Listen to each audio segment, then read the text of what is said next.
Okay. Okay. Welcome, guys.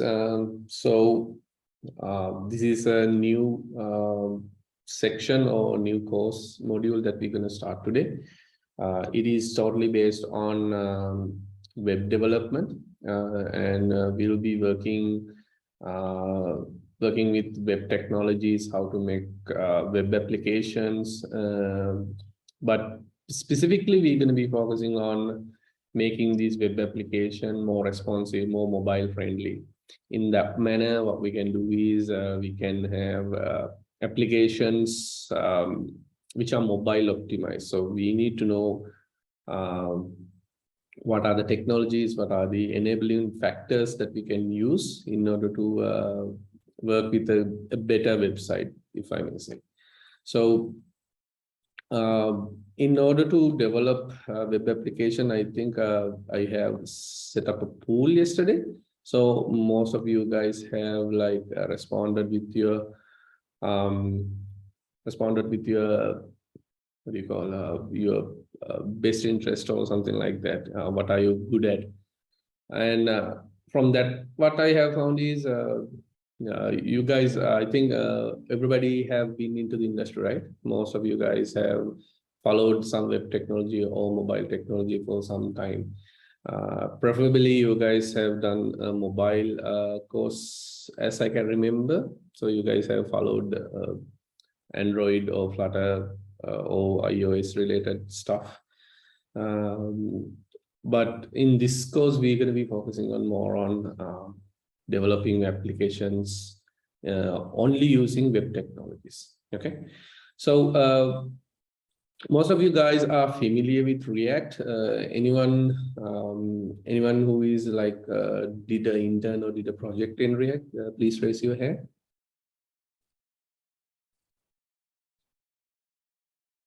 Yeah, Shanuka is there. Okay. All the other guys, if anything you guys followed during your internship or any projects that you guys have been working with? Like I have been using this technology in my intern, even it is not web related, you can go for it. That's because I need to know your mindset right now, how you guys have evolved throughout the internship period. Then we can move on. Let's go with one by one. Padma, what are the technologies that you have followed in my internship? Yeah. In my internship, I followed Angular-based web application and Express backend. Okay, nice. Chanuka, I think you have done React. Apart from that, React and Java backend. Okay. Chaturika, what was your major, or what was you working on? I worked with Spring Boot. Spring Boot, so that's mainly backend. Yeah. Okay. Any front end or web development related things? No. Okay. Supuni, what were your follows or what were your paths? In my case, I did a UI UX internship. So I used HTML, CSS, and JS basically. Okay. Other than the designing tools. Nice, that's good. So Jayanthiran, right? If I'm not. Yes, sir. Yeah. Jayanthiran, your camera is off. Why? You're shy? No, sir. Okay, turn on it. Like there are your colleagues and everyone, you can see it yourself. We don't know whether you are a virtual person or something like that. So what did you follow, Jayanthiran? Sir, use Laravel, sir. Laravel, okay. PHP backend. That's nice. Okay. Tiluksan? Yes, sir. My internship was based on Java. Java on pure Java, any framework that you have used? No, it was based on MSF4J. Sorry? It was based on the framework developed by WSO2 MSF4J and like JavaScript. Okay, nice. You also, I can't see your face. I'm not sure why. And Mohan, right? Yes, Mohan, what was what you were working on? I worked on Laravel backend. Okay, PHP. Yeah. Tarun, right? Tarun, I can remember. Yes, sir. I worked on React Native and JavaScript for the one project, another project Angular and Golang. Okay, nice. Then you are like full stack developer, something like that. Everything in. Yeah. Okay. All right. Mohanathan. Oh, sorry, I'm misspelling your names. Mohan. That's it. Mohan. Okay, let's keep it short. Mohan, what did you work on in your intern period? No, I already told. Okay. Laravel said that. Yeah. Sorry, the types are mixing up. You can turn on your video so that I can remember easily. Right by the camera is not there. Okay, no problem. Bimali, I did not ask, right? Hello? Bimali, we can't hear you for some reason. She's having the slow connection, I think. Yeah, I think she has a bad connection, right? It's not me only, right? Maybe. Okay, Lumbini, what did you focus on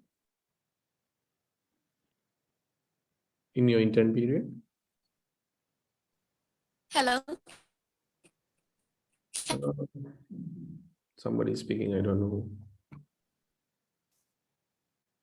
Okay, I think if you guys are having connection issues, just turn off your camera, but I don't see the people who are right now having any issues. So keep it up. So that's also helpful for me. I know you guys are listening at least. Okay. So based on your inputs, most of you guys are coming from different web technologies. Some are server-side rendered, some are purely backend, some are SPA related ones. So let me give a brief introduction on each of these. So you guys are all in one single level. So let me go back to the earlier web. Earlier web is like really simple. You have HTML. Later on they came with JavaScript for giving a language support. Then later on came styling like CSS and all those things. So it was pretty much simple. If you guys have seen really old pictures of the internet back then, it was really simple. You will see some plain text. But later on, what happened is people evolved with dynamic contents. Okay, now you can't have static content where you have HTML and everything. Now they want to make it dynamic. They want to show newly created one, updated content. So what they have to come up with is rendering web pages based on the user input, maybe some data from a database. So that kind of stuff should be happening. So what they introduce is like scripting-based languages. So if you guys know languages like PHP, those are scripting-based languages. What they do is what you want to see, the HTML is rendered from the backend, and you will get the whole HTML page rendered out in your browser. So that is like the idea of server-side rendering. We call that server-side rendering. All the thing that you need to see within your browser or within your web page, it is rendered in the backend. Okay, the server it was running, maybe it was running on Apache server, or maybe it was running in IIS server, some sort of a server. Server is responsible to generate the content, and the whole content is put in one single file or maybe separate files and bring back to you. Then you can just consume that, you can see. So most of the website nowadays you are seeing, or even some major websites, those are still using that kind of mechanism. Everything you want to see is rendered in the backend, and you will get the content on the front end. But when times evolves, a lot of things added to the web. It was really moving really fast. Then there is a separation of concern came, that mainly because happened of the mobile era. So what happened was rather than displaying everything or generating everything from the backend, what we came up with something what we call an API. Okay, so the backend won't generate everything for you, but the backend will give you the information to generate the front end. Okay, so the backend will give you some data to represent. Okay, let's say we got some data from the backend regarding let's say 500 product information. So it will give you the product name, product image, product category, and all those things will be given to you as a plain text, nothing that a browser can understand, or not a browser can understand, but it's not fancy. That is like purely data. So those data will be delivered to the front end. The front end will consume that in terms of different ways. There are a lot of ways that you can communicate from backend to front end. Earlier days, it was SOAP. The SOAP was the main protocol that we used to deliver content from backend to front end. Then it came to the REST API. Most of you guys know as REST APIs. So REST API will generate some content and deliver it to you. And recently there are other delivery methods. If you know, what do you call that? GraphQL. So GraphQL from Facebook, they have the same technology, but not like REST. So what they do is they deliver some sort of information that you have to render. So that's kind of the current structure right now. So altogether, these things we call the Web 2.0. Okay, so when Web 2.0 come, a lot of things change. So HTML version has upgraded to HTML version 5, CSS version is upgraded to CSS version 3, JavaScript evolving in a different way. So a lot of things are coming and going. Okay, so you guys need to have a little bit of introduction level of things to understand these situations, but it is not mandatory to know the history and everything. But ultimately, you guys should know that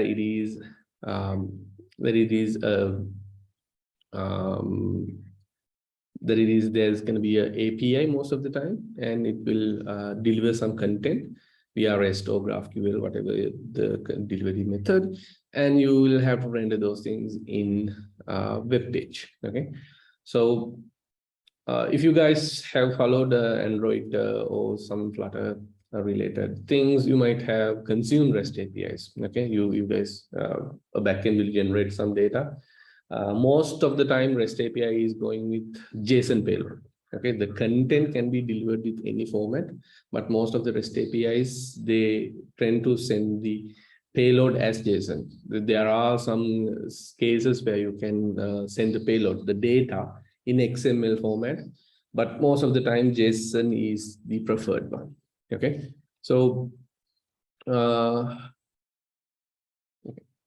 so based on these things, what we can do is we can create web pages. So I know most of you guys are coming from, at least few of you guys are coming from PHP related ones, PHP related processing, but nowadays the trend is going towards separation of concerns. Like, of course, we can use SPA related web front end into a separate one, and back end to a separate one. Even PHP, Laravel, those kind of frameworks now supports REST API. So the whole thing is written in backend is a separate, and the front end is separate. So mainly because anyone can consume the API using the REST API. So that's make more sense rather than sending you the HTML. So I'm not going to go through the basic of HTML and JavaScript. Anyone need any introduction? What are the roles? Okay, HTML is this, JavaScript is this, CSS is. Anyone need that kind of information? I can gladly give a brief introduction. Anyone needs? Please raise your hand. Like, I expect you guys to like at least by now know HTML and JavaScript because you're 4th years, right? And you have been through the industrial trainings and everything. Anyone need anything related to that? Okay. All right. So when it is coming to web development, most of the time, nowadays we are focusing on mobile first. Why? A lot of traffic's coming from mobile devices these days. Somebody may not be able to afford a new laptop, but they can easily find a smartphone for a cheaper price. Okay, that's the main reason behind the popularity. And it's easy, you know, you can carry it anywhere. It's in your pocket. Wherever you go, you can carry it. So most of the people tend to use it, a mobile phone or a laptop or a desktop. So that's why most of the traffics nowadays are coming from mobile devices.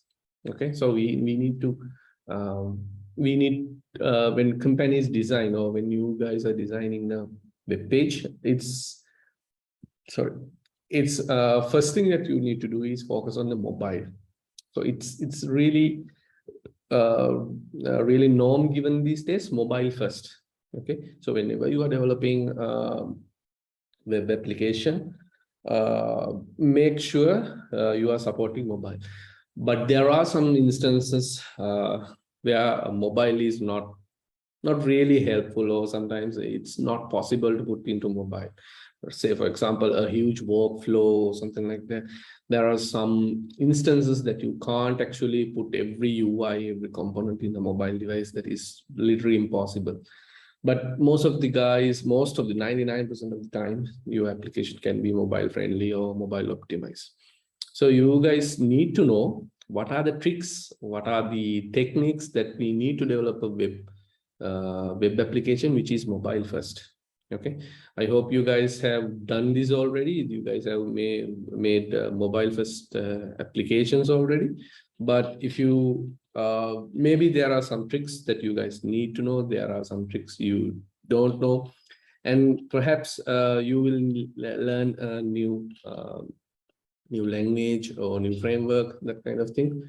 So it's going to be mix and match. So anyone who is new and anyone who is expert, they both gonna have advantages over this course. All right. So I think anyone in here knows JavaScript. That's like the main requirement.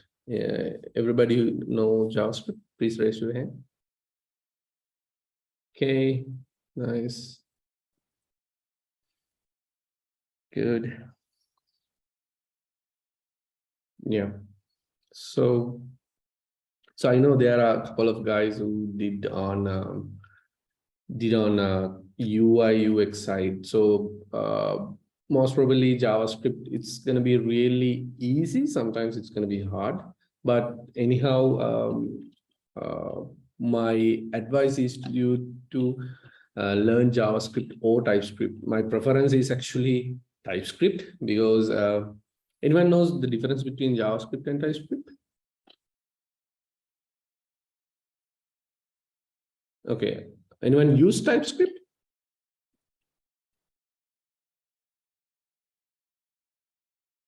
Okay, Pasindu? Pasindu, what is the difference between JavaScript and TypeScript? It's more like more into double OP concepts, and it is based on JavaScript, but we can develop in TypeScript with more type set, and it will be transpiled into JavaScript. Yeah. So main reason TypeScript became a hit because JavaScript is lack of type preferences. So it led a lot of errors. For example, you can assign anything, any variable, either it is a number or a string. You can assign that to a variable. So when you are developing, sometimes you lose your focus, or sometimes you can't track everything. You might misinterpret the type. Okay, so JavaScript, earlier JavaScript, nowadays JavaScript, they support typing, sort of typing, but it was missing. So the brilliant people at Microsoft, they came up across a solution which called TypeScript. So it brings type safety, okay, type safety for JavaScript. But at the end, what they do is we convert the TypeScript code, what we are writing, the TypeScript code ultimately turn into JavaScript. Okay, we call this as cross-compile it into JavaScript. Otherwise, what will happen is the browsers nowadays, any browser does not know about TypeScript. TypeScript is a foreign language or unknown language for most of the browsers out there. I don't think any browser support, at least. So you don't have to worry about it. TypeScript does the conversion, your TypeScript code into JavaScript. So that helps a lot. You don't have to worry about it. Even though you write in TypeScript, ultimately it will be compiled into JavaScript. So the main advantage that I see in TypeScript is the type safety, which makes a lot of errors done by you is reduced. So you don't have to worry about it. Okay. So we'll be focusing on React and Angular, and how we can make these things web application. I'll start with the hardest one. Okay, I followed both of these frameworks closely. So what I have found is most of the guys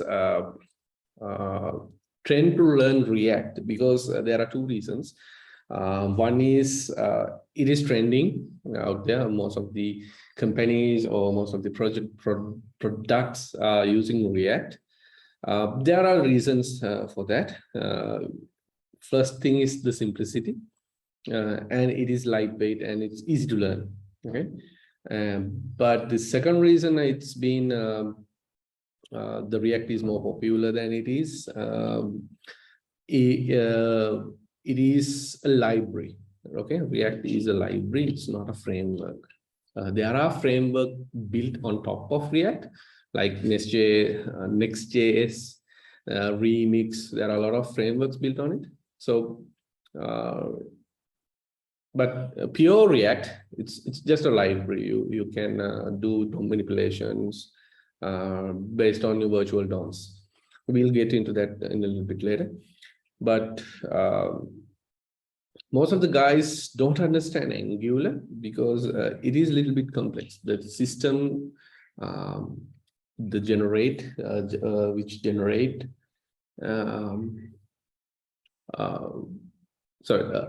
application generated in Angular, it's a little bit complex to understand. But once you get the hang of it, once you get the structure, it is really easy, really flexible, and really powerful. When it is coming to choice between Angular and React, I have, it's in my opinion at least, I have a tendency, if you are doing a simple website, maybe you don't do, let's say, a shopping cart, and you want to show some products in the front end, and you want navigation, really simple navigation to be done, I would definitely go with React. But in a huge application, let's say there's going to be thousands of pages and thousands of forms, that's going to be an enterprise grade application which need really fast compilation and all those things, I would definitely go with Angular. But of course, there is no barrier. You can develop enterprise grade application with React. It's not written in stone or something like that. So it is, you know, if you know the framework, you can bend it to whatever you need. Okay, if you are good enough in React, you can build a simple web application as well as enterprise grade application. If you know Angular, you can build a simple single page application, or you can create an enterprise grade application. So my advice is know the both. Okay, you will learn where to use what. In that scenario, it is really advantageous for you to know the both, and then the industrial exposure that you will have, it's going to be massive, and the knowledge between two frameworks, it's going to be really massive. Of course, there are other frameworks as well, like what do you call Vue, Sulet. There are a lot of frameworks out there, but you know, we can't learn everything. At least the major two, we need to have a good idea about that. Okay. All right. Anyone who's using any other front-end frameworks, SPA frameworks, like I don't know, other than Angular, React? I think one student has mentioned Vue.js, right? Anyone who's using Vue.js or something like that? No, everyone is Angular, React. The blue team or the red team. Okay, so Saji, what you are familiar with? Hello. Yes, sir, I can hear you. What is your experience? Vue.js. Okay, nice. Yeah. I'm honestly, I haven't tried Vue.js, but hope you can teach me or do a lesson on Vue.js based on what we are learning today. Okay. You can share your experience with us. Okay, that's nice. But honestly, I did not have the time to explore Vue.js, but from what I have heard, it is something similar to both in best of both worlds. But I did not have time or any project to work on. Okay, all right. So one other thing that any of these front-end framework is needing is to have JavaScript runtime. Okay, anyone know any well-known JavaScript runtimes for your machine?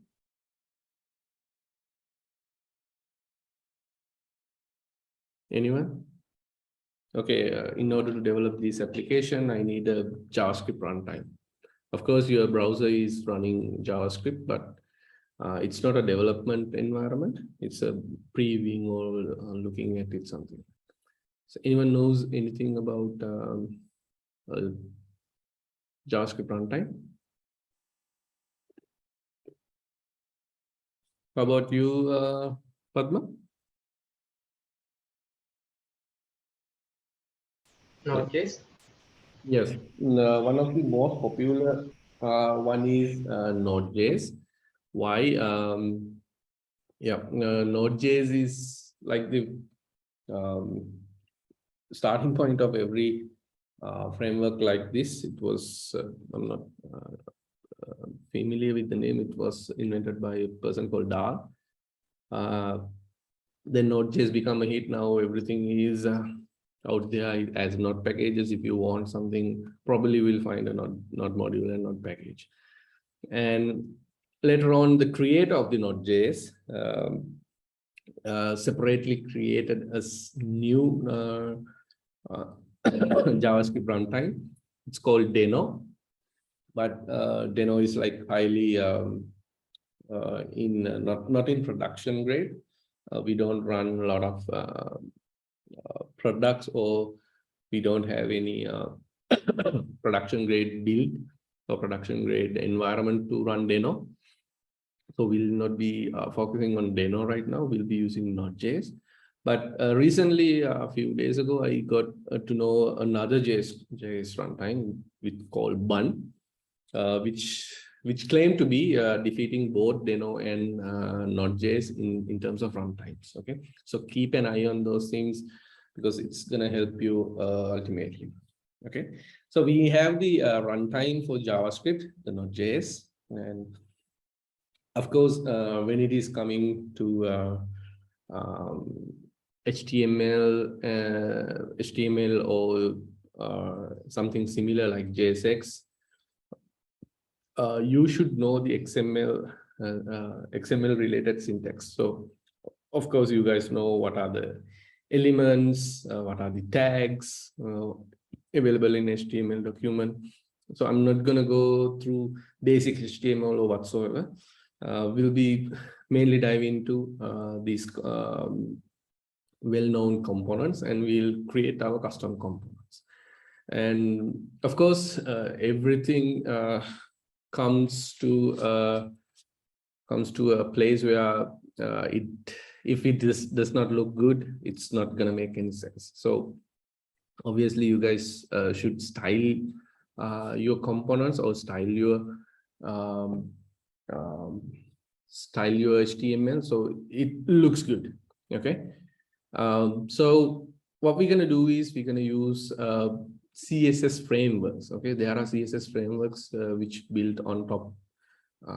If you guys know frameworks like Bootstrap, Tailwind CSS, Material CSS, and there are a lot of custom CSS libraries. So what they do is you don't have to learn every little detail on CSS and everything. You just apply a simple class and your UI would look great at the beginning of your project. So you don't have to invent coloring, you don't have to invent padding, you don't have to invent styling effects, interaction effects.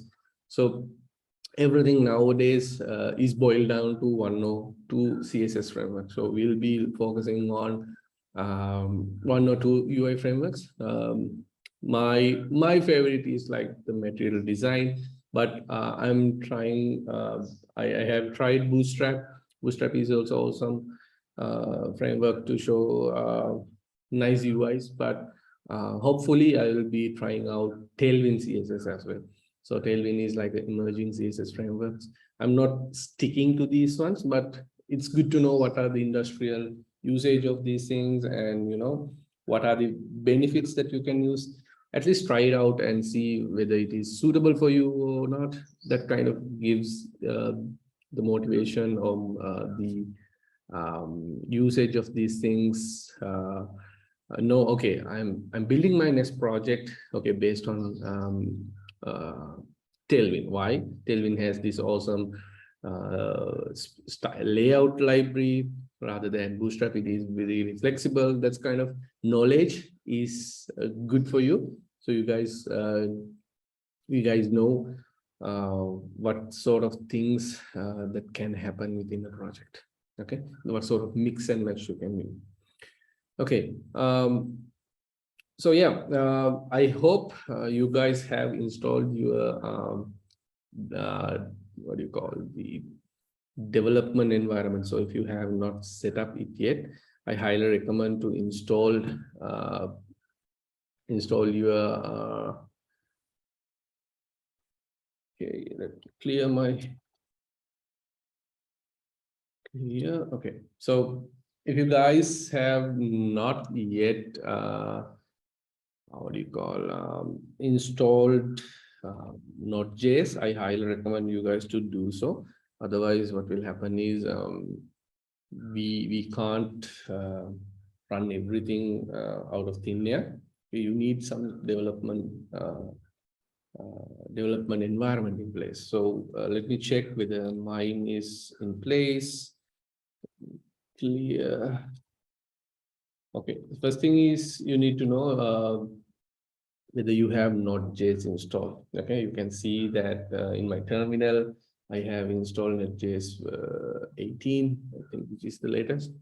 So if you're coming from, let's say, designer or testing, I highly recommend you guys take a little bit help from your developer friends, then install these libraries within your machine. It's like few clicks and here and there. It's not a big deal once you figure it out. So I highly recommend if you are coming from QA testing or mobile, if you have no idea how to install Node.js, It's like few couple of clicks and you will find it is really easy to install these things. So make sure you have Node.js installed. Otherwise, we won't be able to continue as we like. Okay. So anyone knows the package manager bundle up with Node? Basic package manager.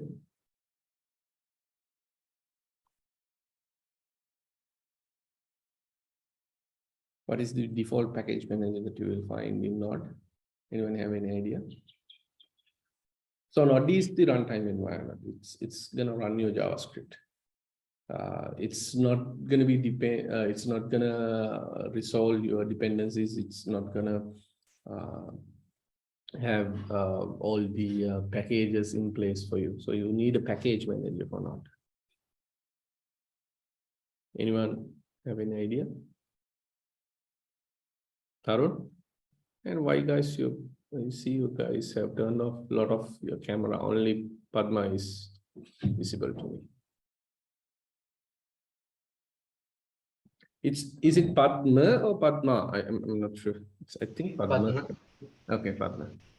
Sorry if I kill your name. Guys, please turn on your camera if you're in a position. Like, I need to see your faces. Yeah, that's Tarun. Tarun, you are in your front seat, front couch. Can't hear you. I'm in the mood. Okay, nice. Anyway, that's the beauty of computer science. You can learn it from your cushion. You can learn it from your backyard. Anywhere where you have signal, just go there. Sometimes I take my meetings outside. There is a little bit of a rock outside. I take my laptop and I do my calls there. So that's completely fine. At least I can see you. Other guys, please turn on your camera if you have the opportunity. Because I have seen a lot of people are doing other things other than learning when I'm not when I'm teaching. So I WhatsApp message I have to check that. And sometimes I have seen people like going to kitchen and grabbing a snack and they don't miss a thing. Okay, don't do that. I'm putting a lot of time and effort to teach you guys. It is a Saturday. It should be my day off, but I'm committing to this course because it's your future. If you can learn something, that is my intention. I don't gain any money or any sort of thing out of this. It's compared to what I am getting, this is nothing. But the pleasure, the feeling that I'm getting, okay, you guys have learned something from me, that is priceless. So that's what I need. So I need your total cooperation with me. So that's why I asked you to do that. And I really appreciate that if you guys can do that. Okay, so Node is our runtime environment. NPM is our package manager. So whatever the packages that we need to install, NPM is the guide that we need to look at it. Node is the runtime, the package manager is NPM. So NPM helps us to find packages, install packages, like libraries, dependencies, all those things are going to be downloaded for us. Okay, all right. So we'll be creating a web application. That's obvious, that is simple. So how do we create a web application? Where to start? That is the main question. So a lot of people have a lot of ideas on this. Some people tend to take template out of internet. Okay, you can find templates, which is React starter pack or Angular starter pack. Sometimes you will find Angular and backend both together. Like there are different options that you can take. Okay, but there are different toolings available. Like for example, if you are using something like Angular has a CLI, okay, a command line tool which you can create a website or start your project. And same goes to React. React has a CLI where you can create an application. But I have tried all of these, at least most of these approaches. And what I have found is they tend to be okay. They give a quick start at the beginning, but when you are starting to develop, sometimes these frameworks or these CLI tools does not give the optimal support for us. Okay, they don't give everything that we need when we are in the middle of development. Okay, so from my experience, I have found a great tool which called NX. Okay, or we call it Laravel CLI. It is based on Angular CLI, but it is not limited to Angular or front-end frameworks. Laravel CLI is a great tool when it is coming to generating a project and supporting and distributing, and there are a lot of features it can provide. I will show you guys on the way, but I highly recommend to use that tool. It's free, so you can basically use it throughout your application. But I'm not forcing you or forcing any of you guys to work on Laravel. You can use any boilerplate, any CLI tools, whichever you can generate one. It will be really helpful. But my recommendation is use a framework like this. There are a lot of help around it. So you don't have to mess around with setting up and everything. It's the best practice built into one. So if you need a React application with Express, you got it covered. If you need Angular application with Angular application with Next or Express, whatever you need, if it is based on Node.js, most of the time the index is covered for you. So I highly recommend to check that out. And I'll be using that in this course. So you guys don't, copy boilerplates and do every sort of things. Okay, all right. So how do I know that I have NX? So you can simply install NX in your machine if you have Node and NPM installed. So you have to do is npm I and -g NX. Okay, so what it does is using npm install -g is represent global. That means not within this project, but within the runtime, wherever you can open a terminal in the global level, you can use the NX tool. Okay, so if you omit -g, what it will do is it's gonna install only within that project, or only the project or the directory that you are in. So I highly recommend to install it globally. If you don't like, that's okay as well. You can create without installing NX using the npx command. Okay, so npm have this extended command called npx. Npx is like a temporary execution. So if you are trying npm, then it will you have to install NX globally. But if you're using npx, you don't have to install anything. Even this command can be omitted. You don't need to install NX globally. Anything globally, you can use npx.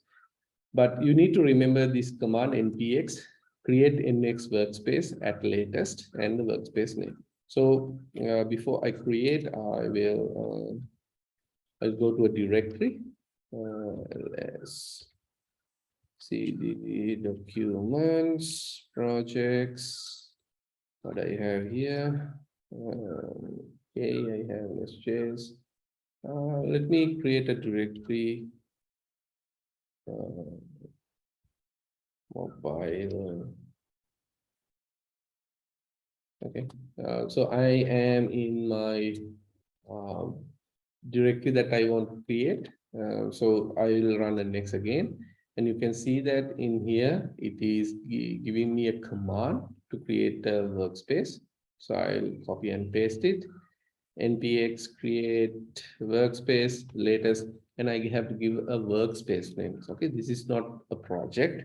This is a workspace. So the difference between a project and a workspace is a workspace can host many projects. So, for example, the projects can be a React front end, Angular front end, Nest.js back end. There can be a lot of projects within one single workspace. So you can give a workspace whatever you like, and the project's going to be different than what we're going to show in here. So I'll create a workspace. I will create this workspace as my focus in here is to generate a home automation website. Okay, we're going to be looking at home automation website or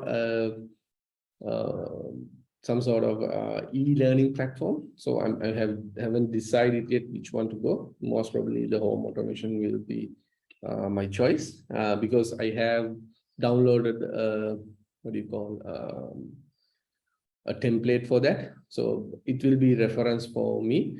Or anyone have any good ideas on how what sort of website or a UI that we're gonna build? Like I think Supuni did UI UX, right? Supuni? Yes, sir.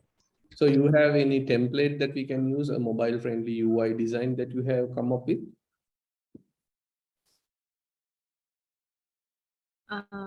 No, sir.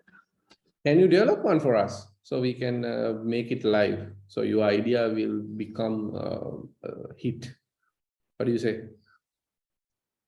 Do you have time or you are fully busy? We'll try, sir.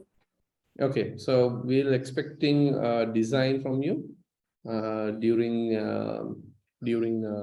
this week or maybe before the next lecture. So we can implement that. It's up to you to design something like, our preference is home automation system, or you can just design e-learning platform, whatever you like, or even anything else. Okay, it's not restricted to you. If you want an idea to become live, let's do this. Okay, make sense? Yes. Okay. So try to come. So I have to ask one thing. I'm going to be using material design throughout this course. So if you can use the material design concept to design your UI, that would be great. Make sense? Supani? Yeah. Yes. Okay. All right. Okay. So let's create a workspace. I'll name this workspace as responsive Inc. Okay. So as you guys know, NPM is a little bit slow. Would you like to create the workspace? And workspace version will be 14. And the next part is like when we are creating something with NPMX, it will ask what is the project that you're going to be working on.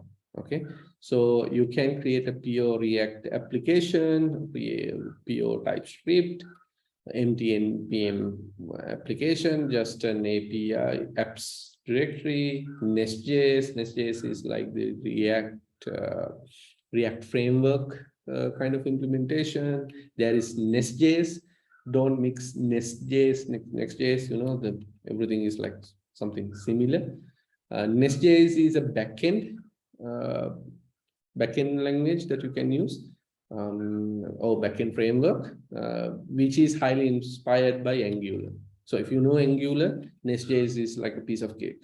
So they follow the same concepts, the module services and everything in a similar way. So if you are an Angular developer and looking to fast track to backend development, Nest.js is the best place to start.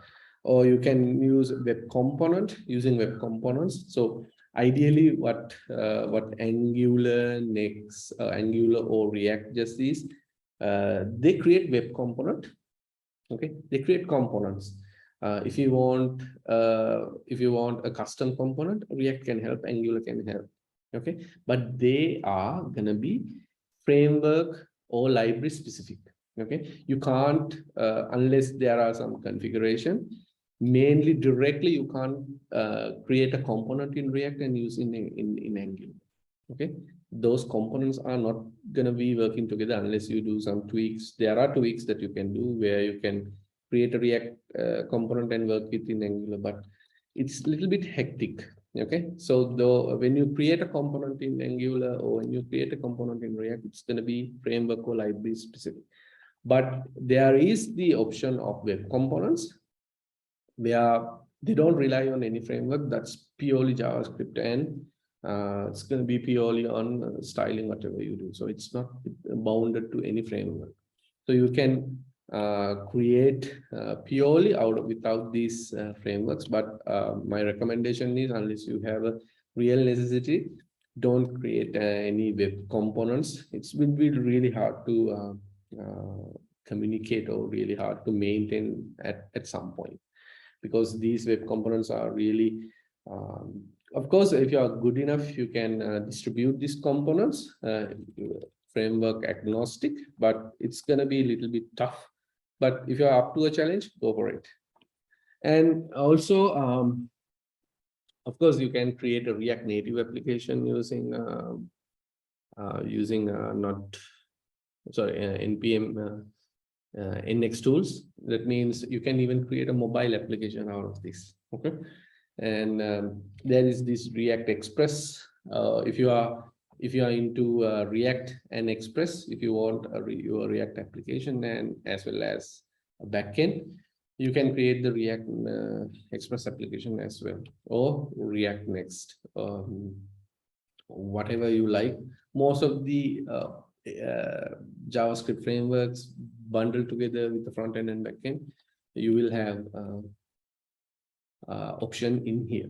Okay, so that makes sense. So as for now, of course, the beauty of this, if you find yourself you need to add these things later, you can do that. That is totally fine, but not the combination ones. Okay, but if you start with the Angular application and later on you find you need to add the React application, you can do that. You can create an application in both Angular and React. You can combine these things and work. That is also possible with the NX tool, but if you are trying to do it manually, it's going to take a little bit time. But with NX tools, you can do it without a hassle. But my recommendation is don't mix those things unless you have really good reason. But there is this new trend called micro front end. Micro front end is like even the front end, it's going to be in little pieces. For example, the micro front end architecture describes a single component or a single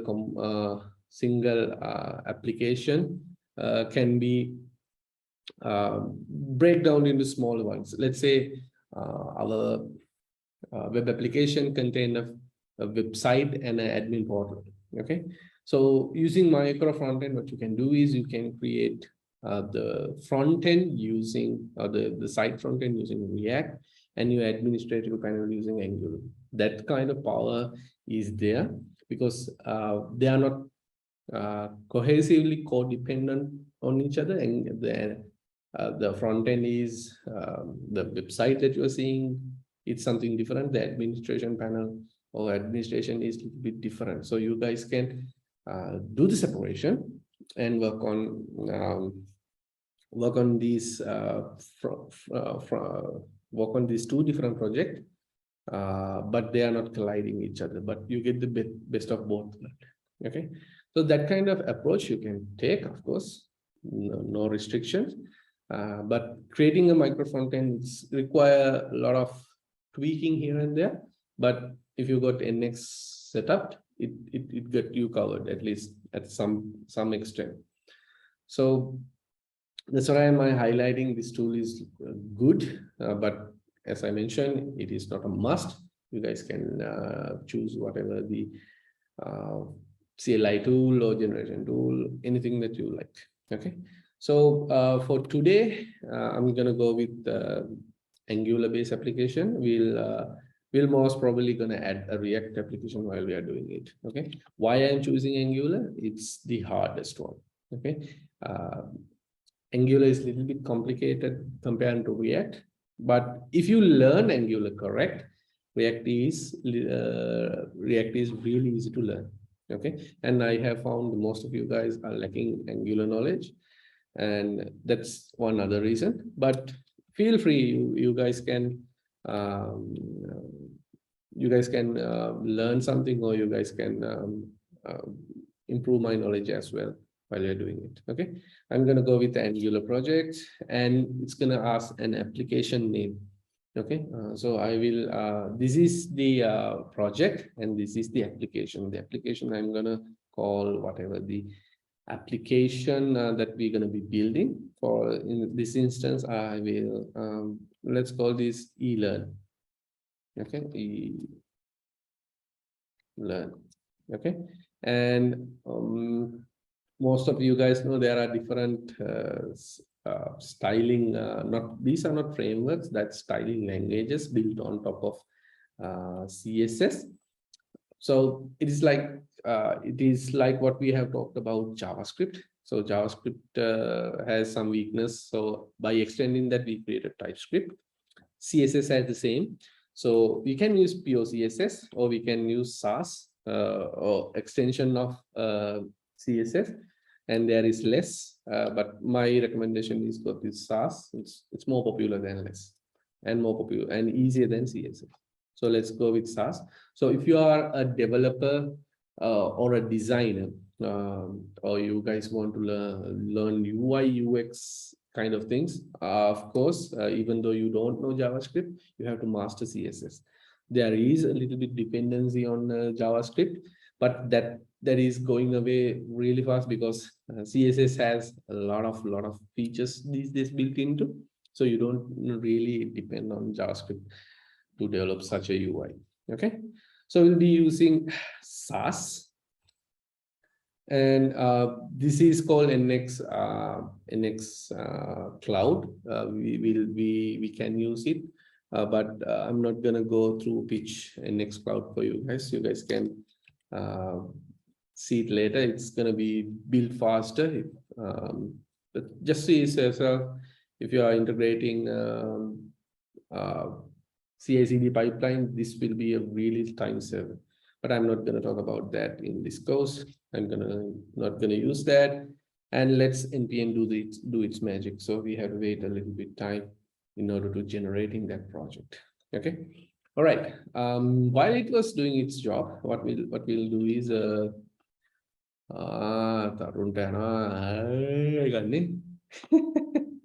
can see no issues.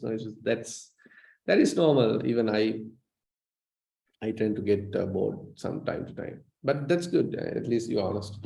So others are dishonest people who are not turning on their camera. Okay, but Tarun, I appreciate your effort to make me feel good. At least I know you are with me. And Padma is like, betting on the side. Thank you, guys.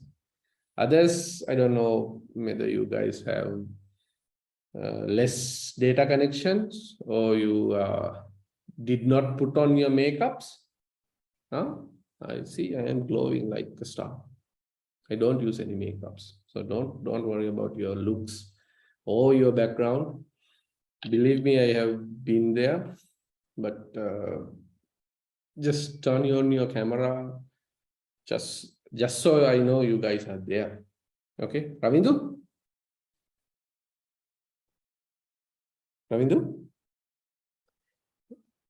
Nobody is connecting from the, working from Polgaha, right? You are in the ground and you are in a comfortable place. You can turn on your camera, no issues. Anyone in the petrol queue? Joining from petrol queue? No? Pasindu koi dinne? No, sir, I'm at my home. Okay, you can turn on your camera, right? Are you ashamed of your home or your face? None? I heard you are a nice looking guy, right? Pasina? Oh, me? Yeah. Girls are Oh, different. I'm live. Let's see your face, if you don't mind.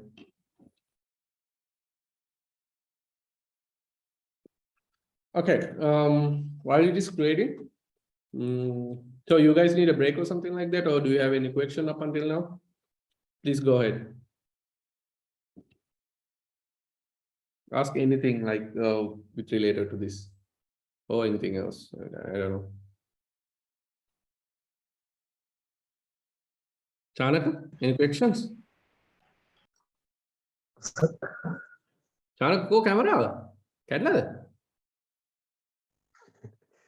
It's a small connection problem. Sir. Sometimes lagging your voice. ඉන්නේ කොහෙද ඇහුවොත් ඉන්නේ dialogue tower එක යට small internet connection issues. අපි ප්‍රයස ඩොටේ මාත් ඩොටේ තමයි ඉන්නේ පේනවනේ අර කැලේ. After that you won't find anything. It's really for like 2 kilometers you won't find a soul here. අපිත් ඩොටේ තමයි. Okay.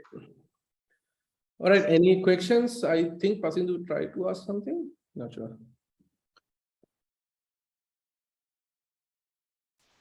Sir, can you explain a bit about that NPX and NPM differences? Yeah, sure. So when you're developing when you're trying to execute a command, so what you have to do is you have to first download the appropriate runtimes. For example, let's say you have to install a program called NX in this scenario, okay? Or in some other scenario, we want to install Angular CLI or create React app. Those are the modules that will create the application. Once you created it, you won't really need that again and then again. So what we can do with NPX is that rather than you install globally or install in your machine, what you can use is temporarily download that. Let's say NX, you temporarily download that and execute that command. After you are done with it, you don't have the NX within your machine. Okay, NPX is like a temporary execution of that program. Once you are done, it is gone. So you guys might have seen like a situation where you want to install global program to execute something. Then again, after like, if you are not generating application again and again, you don't need that tool. But with NPMX, what you do is temporarily execute that. Once it is done, you are no longer gonna need it. But the downside is this NPMX is every time when you are executing, you have to download the latest binary, or you have to take the latest version and execute. So that's the downside. It's gonna cost you some data, but eventually the good side is you get at least the latest version, and you don't occupy unwanted programs in your hard disk. So that's kind of a plus point. It's up to you whether you're going to use a normal execution or NPX execution. That makes sense? Yes, thank you, sir. Think as a temporary execution. Sir, for this approach, you installed the Angular globally, Angular CLI? No, I haven't used, because as I mentioned earlier, the NX tool is built on top of Angular CLI. So all the command which you are running in Angular is compatible with NX. So you don't need any Angular CLI framework. NX will do that for you. Make sense? Yes, sir. Okay. Yes, any other questions? Good. And one other thing that I would recommend is install Visual Studio Code. Anyone who is using Visual Studio Code? VS Code? Yeah, who is not these days. Everybody is like hooked into VS Code. Yeah. So VS Code is a great tool at this point, at least, where you can have a lot of things going on here and there. Where is my VS Code? I did open it. Okay, there it is. Oh, it is in my other machine. Okay. You guys can see a VS Code, right?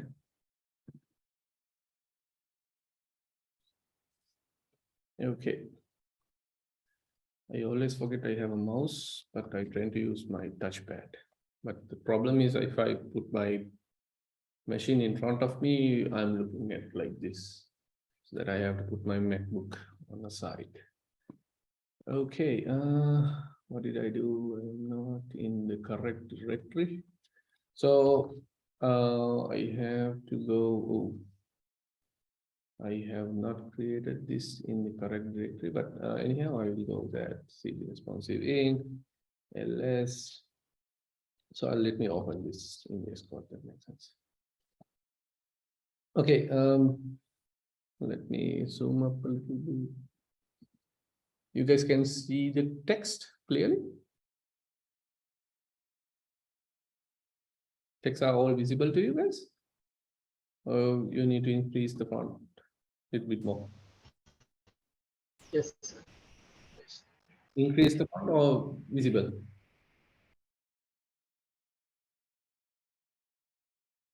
Tarun, is this visible to you or you need to more increase more? Yes, sir, visible. Okay, I hope if you guys can't see, just let me know. Okay, so this is the default generated project. It's a lot in here, but we'll not be looking at all of these things.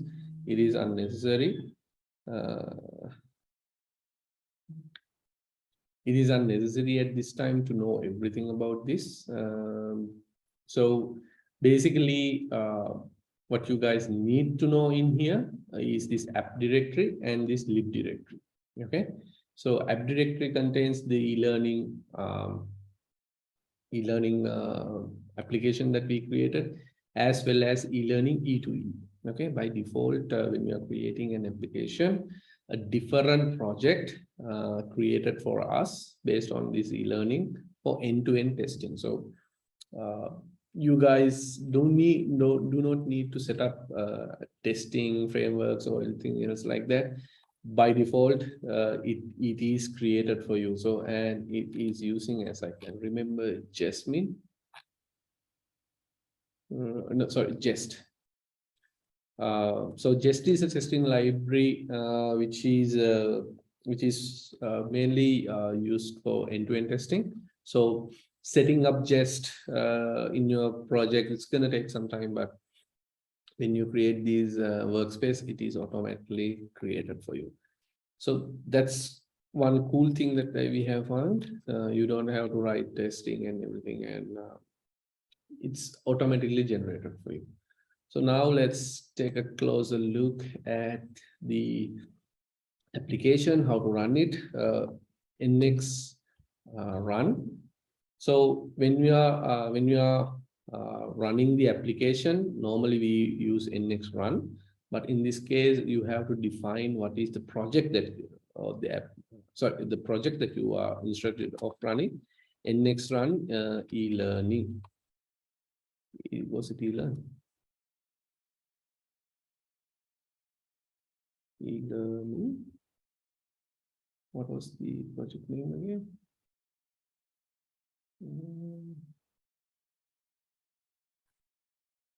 E-learn, right?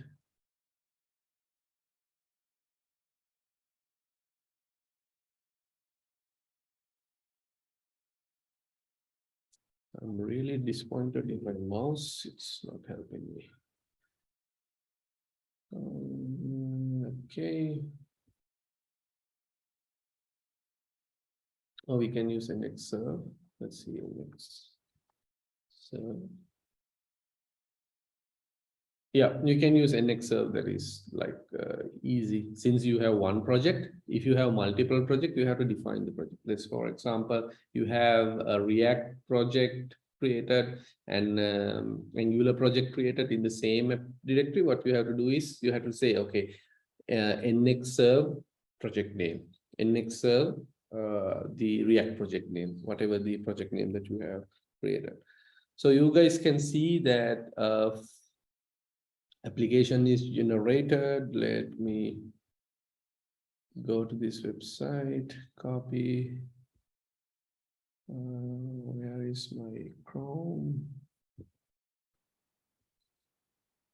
Okay, extends. Okay.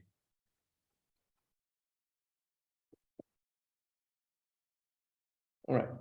So you guys can see that if you in Excel will start the application and it will start on 4200. That is like the default Angular. But if you have created the React application, it's gonna create it within the 3000 ports, I can remember. So you guys have the application right around here for 4200 and a single application or a nice looking UI is created for you. So I'm not gonna use this as of this point. Our main focus is actually based on what do you call mobile application development or responsive application development. So let me introduce quick tips how you can do that. Anyone knows how to emulate a responsive web design through Chrome? Any web developers, I think you all must have seen this, right? Anyone knows how to, I want to see how this looks like in a mobile device. How are you going to do that? Anyone knows? Sorry? Inspect it. Yes, you can go to inspect and you have this device emulation kind of thing in here. And you can see that there are mobile small devices, mobile medium devices, mobile large devices, and tablet, whatever the laptops or whatever the UI that you need to work on. Or you can go here and dimension, and you can specifically say any device that is out there. For example, how this looks like in iPhone 12 Pro, how this would look like in Galaxy Fold, which is a really odd device. Okay, the Galaxy Fold is, it's really long since you can flip it, and how it looks like then in a Galaxy Fold. Or you can just go edit, and there are a bunch of other options that you can find it here. Let's say my main focus is, okay, I need to test specifically on iPhone X, how it's gonna look like. It's not gonna emulate, but it's gonna say how it's gonna look like. Okay. Or I have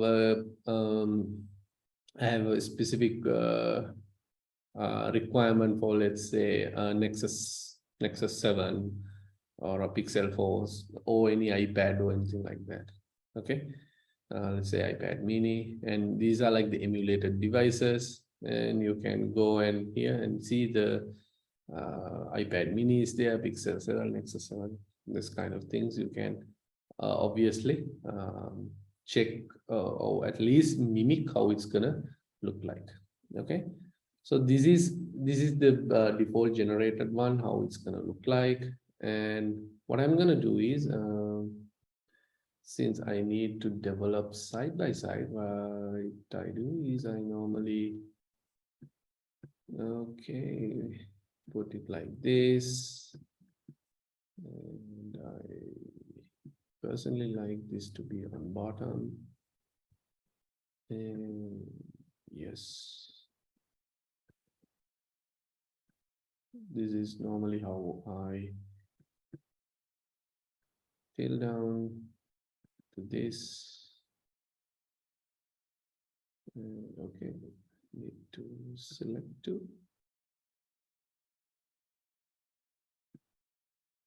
And I need to select VS Code. And of course, you can try it yourself.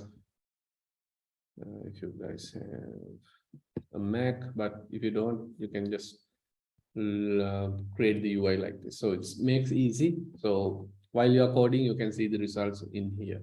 Okay, this is kind of my setup, but if you like, you can, if you have a dual monitor setup or something like that, have your monitor, have your code in one and your UI in different.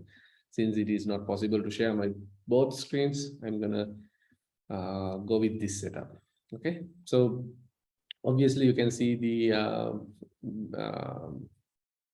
what do you call the responsive design in here and the code in here. So let me do a quick run through with an Angular application in this scenario. So I have this e-learning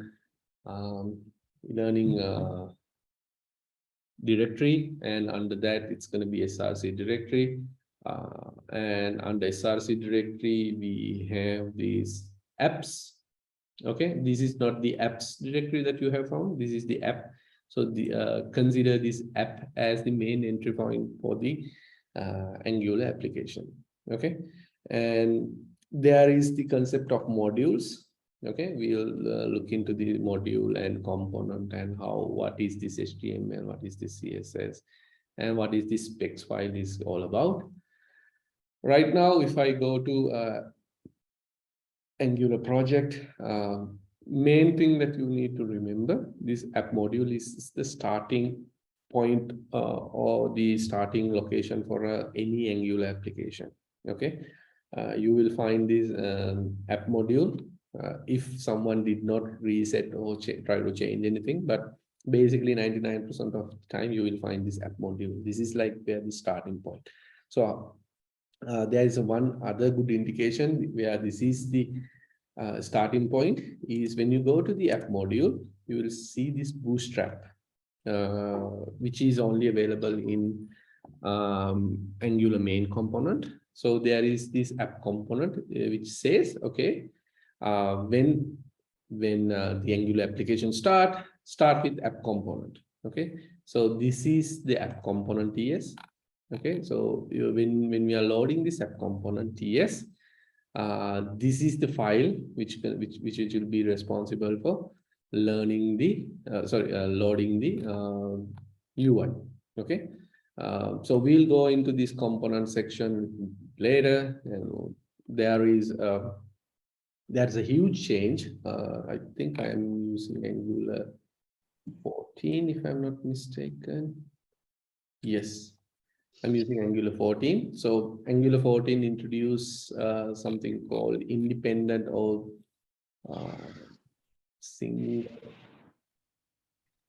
standalone components. So if you are coming from React world, I think you guys know these. You don't know the concept of modules. Okay, you have components, you use these things. So same kind of concept came to Angular recently with Angular 14. We call these standalone components. So you can totally forget about the modules, at least for now. But it's the upcoming versions, only after 14 this is available. So I will briefly explain about the module-based architecture in Angular, but we'll be coding in the latest way as possible, because upcoming projects after 14, most of the transition will be happen from module-based architecture to component-based, of course, but you can use the module-based architecture if you like, if you're fond of it. But if you are coming from a React world, it will be a little bit spooky, and that's why most of the guys don't get Angular, because its modular system is a little bit complex. But if you know the basics, it's really simple and really helpful when you are developing applications. Okay, so we have this app component. This is like the starting point of your application. And so if I go, there are like different selectors in here. This is, this is a decorator, what we call in TypeScript. This is a decorator. Okay, based on this decorator, that says, okay, this is a component. But if you look at the module, you can see a decorator called ng module. Okay, if you're coming from Java side, you will probably have seen these things like annotations. But in TypeScript or JavaScript world, we call these things as decorators, since it's changing the behavior, it's giving extra detail about the application. So yeah, so this is a module. We'll keep aside this module for a little bit, and we'll focusing on the component first, okay? Because if you guys are from React world, you probably heard the term component a lot. So we are creating a component, and its component name is responsive ink root. Okay, so if you guys can remember, we have selectors which is built into HTML. So you guys have been probably familiar with components or elements like H1. Okay, what H1 does is it will display a simple H1 tag. Okay, let me use two different keyboards. That's the main reason. H1, and I'd say hello. That's not how hello. And if you say around here, you can see that H1 tag has this hello in here. Okay, so what this H1 is a known tag for any HTML, any browser that you have worked with. H1 is a known one. But what we're going to be building in a framework like Angular or React is custom components. Okay, the custom component is what we are mainly focusing on. So if you can't satisfy our needs, if you can't represent your UI or do a functionality out of these well-known elements, what you have to do is ultimately create your own ones. Okay, so Angular, React, those kind of frameworks, what they does is they support these custom components. You can create custom components however you like, whatever you like, but there are certain limitations. In React, React use its own virtual DOM or DOM manipulation library that can do this. Angular has the same thing. We call this as rendering. But ultimately, what you are doing is, at the end of the day, is creating a custom component. Okay, so to this component is named app component. This app component selector, whenever you want to show this component, whenever you want to show this created component in your HTML code, this is the selector that you're going to be using, responsive ink root. Okay, and the nice thing about Angular is that it is separate the concerns. But if you have seen in React, most of the time the logic and the UI, it's gonna come in one file. Of course, you can separate those things as well, but most of the time the extensions like TSX or JSX, what they do is they try to keep everything in one singular file. You can do it in Angular as well, but the recommendation way is separate your concern. It makes easy.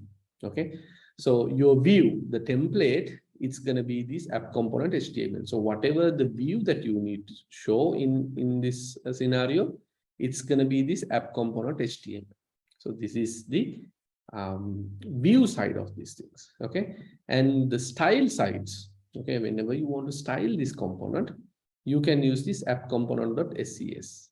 Okay, so there the style URL is this app component.scs. Of course, you can have multiple CSS files, so you can even more separately separate your stylings.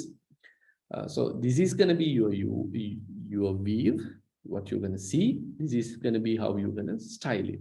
So Angular has this nice way of separating these concerns into different files. But of course, as I mentioned earlier, you can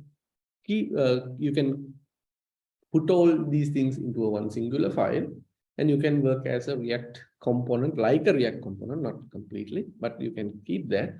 But most of the time, if it is complex, it's getting complex, and all these things are really hard to manage, it's best advice to keep them separate. But if you find, okay, I'm not going to have any styling on for this component, so I don't need that, of course, you can go here and make it empty, or you can just remove it. If I'm not going to say, for example, in this template, I'm going to only have this component, it doesn't make to have it in a separate file. You can come here and put it in here as well without creating into a separate file. That is also possible. That depends, but the best case scenario, most of the time we advise to have it in one singular file. Okay, so so in here you can see this app component. If I go to this UI, the hello is what I have added, and you can see this responsive in NX welcome component, or something. This we sometimes you might call this an element, but we will call this components. So responsive in NX welcome, you can see that there is something similar NX welcome component, or you can see that the thing I have just explained, that selector responsive in NX welcome, that is the selector that I have put in here. So I am using this component within my app component. Okay, so this is the component that you see in here, the hello there, welcome me, learn and everything. This is that component. I have used that in the app component, but if I do a comment on this, and you can see it goes away. Okay, now we are not using this component since I have commented out, and if I say it come back, you can see it's appear again. So this component responsive in NX welcome is this component, but you can see not like the app component that you see in here. It does not contain a separate CSS file. It does not contain any separate HTML file. It's only have this component file, even there is no app module file. Okay, that the module file is a different scenario, but in this scenario, HTML file and SCS file is not available for this component. That's because we have embedded those things within the single component. Okay, you do not have to you do not have, as I mentioned earlier, have a separate file for the HTML, separate file for styles. You can just have it like this, but that's not like the recommended way, but you can use this. Okay, if you are coming from React and you want to learn Angular, you might find this approach a little bit, a little bit familiar. But remember, this is not the highly recommended way, but you can use this. Okay, it's up to you. So only difference is you can see this rather than template URL in here, we are using template because it's not pointing to a file, but to an embedded HTML template. Okay, so this template is starting by not a single quotation, but this weird point. I don't know what is the name for this. Anyone have the definition for this character? This is a quote. Backtick. Sorry? Backtick. Backkey. Backtick. Backtick. Yeah. Okay, thanks. I used it. I didn't know what it was. So backtick, within the backtick, you can put everything here, but you can see it's getting ugly and ugly. Everything that you need to show in here, it is coded in here in plain HTML. So it is taking like 850 lines of code. So if you are not someone who is in scroll up and down, and it's really hard to find everything as well. These style tags, you can see that styling tags even within this template.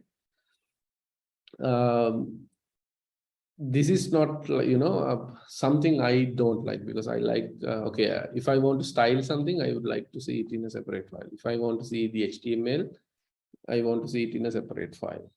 Okay, but in this scenario, what I have done is This is like really long or really big chunk of code is taken here. But someone from React would argue that this bad code is happened due to lack of components. Okay, you can obviously hello there and welcome to learn can be a different component, and what you're seeing in here can be a different component. So the complexity will reduce, the number of lines will be reduced. So you have different bunch of new components rather than having a huge component like this. But to demonstrate these capabilities, we just put it in this put it this as it is. Okay, no harm done, but but I want to emphasize on what we can do and how we can code, and this is not the optimal way. We'll see how we can do it in an optimal way. Okay, so I'm gonna keep this component for now. Okay, just for a reference, but it is not mandatory to have it. It's like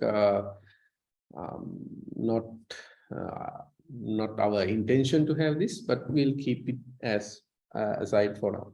Okay, so what I'll do is I will comment out this for now, and we will have just a hello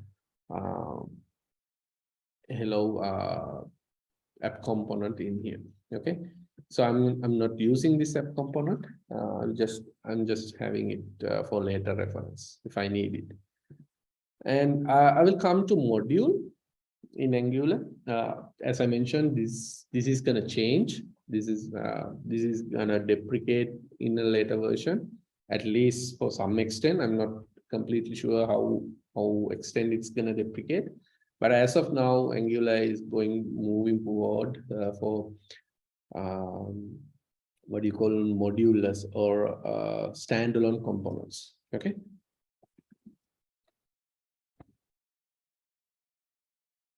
All right. So I will give you a basic idea on modules. Modules is like a place where you can have multiple components. So you have components like app component and index welcome component, this one. So both of these components can be put into a one umbrella, can be put into one singular use called a module. Okay, so in earlier Angular versions, you cannot have a component without a module. You have to register a component in a module. You can see that app component is declared in this app module. Okay, this app component is declared. That means registered kind of thing is happening in this app module. Okay, you can't have this app component laying around and playing without a module. But as I mentioned, recent Angular version, this can change. We will look into the both versions since we can, but in the later on, I think in the future releases, we won't see Angular module. But for now, we will just keep this in mind. So we have another component called NX welcome component, which is this guy. So you can see that both of these components are registered under this app module. So app module is the person who is handling both of these components. Okay, so we'll create more components and more modules. Then we will try to utilize these things in our application. Okay, for now, we have this app component and we have this what do you call the welcome component. Okay. All right. Up until now, you guys have any questions? I mean, I know it's a lot to process if you are new to Angular. Yes. Anyone have any questions? So are there any performance difference when we separate CSS into another file? No. No reason is being this is for reference only when you are developing your application. But when you build this application, you will see that all these components and everything will be convert it into JavaScript and put into a one singular file. Let's try it out since you mentioned it. Let me go to my, where's that terminal? Okay. To my terminal, I will get a new terminal. Okay. Right. I will say nx build. Okay. What nx build does is it's gonna create the production level or the what do you call distribution level application of this. So it will create separate directory and put the output there. Okay, you can see that it is created our application right around now 36 kilobyte. Okay, we will come to this optimization and all those things later on. What these numbers means, how we can reduce things, and there are a lot of things when it is coming to mobile-based development. Okay, you can't just think mobile application development as okay, making responsive, that's it. There are a lot of things that you need to learn. So I just built this application. That means the Angular project. This could only run using the NX command. Now it is available to run in a web browser or web server. You can put it. So let's go to our VS Code. I hope that this directory is created. Is it created? Yeah. So you can see that this directory. This directory is the directory. Once you build it, you will get this directory. Okay. And let's see what the index.html does. And you can see this is normally, if you know, index.html is the starting point for our application. And you can see this responsive inc root, which is the app component selector name. So we will have that inside our main TF. So you guys can see this is gonna contain everything that we have done so far. But unfortunately, since it is a distribution build, you can't read this at a one glance. Okay, so maybe I can search for hello in here, so I might find something. Let's say hello. Yeah, you can see that the hello content, it is showing around here, but can you see any HTML or anything like that? No, right? Because once you have put everything in here, it's gonna convert everything into a JS file, and it will be visible, or it will be rendered as a one single file. So even there is no HTML file, no CSS file, at least styling is gonna be in here once you have imported it. But everything related to what you have coded in here, it's gonna be ultimately a huge chunk of file. Okay, so it doesn't matter if you code it in line or a separate file, it's gonna ultimately be a huge chunk of JS file. That makes sense? Yes, sir. Okay. Good questions. Really good ones. Any more questions? Sir, polyfills file there. Sorry? Polyfills.js. I didn't get 40. And that polyfills.js. Polyfill.js. Oh yeah, that's, yeah. So the polyfill is what we call is a backward compatibility libraries. Okay. So normally what polyfill does is there are certain browsers that might not recognize Angular or some functionalities within the Angular.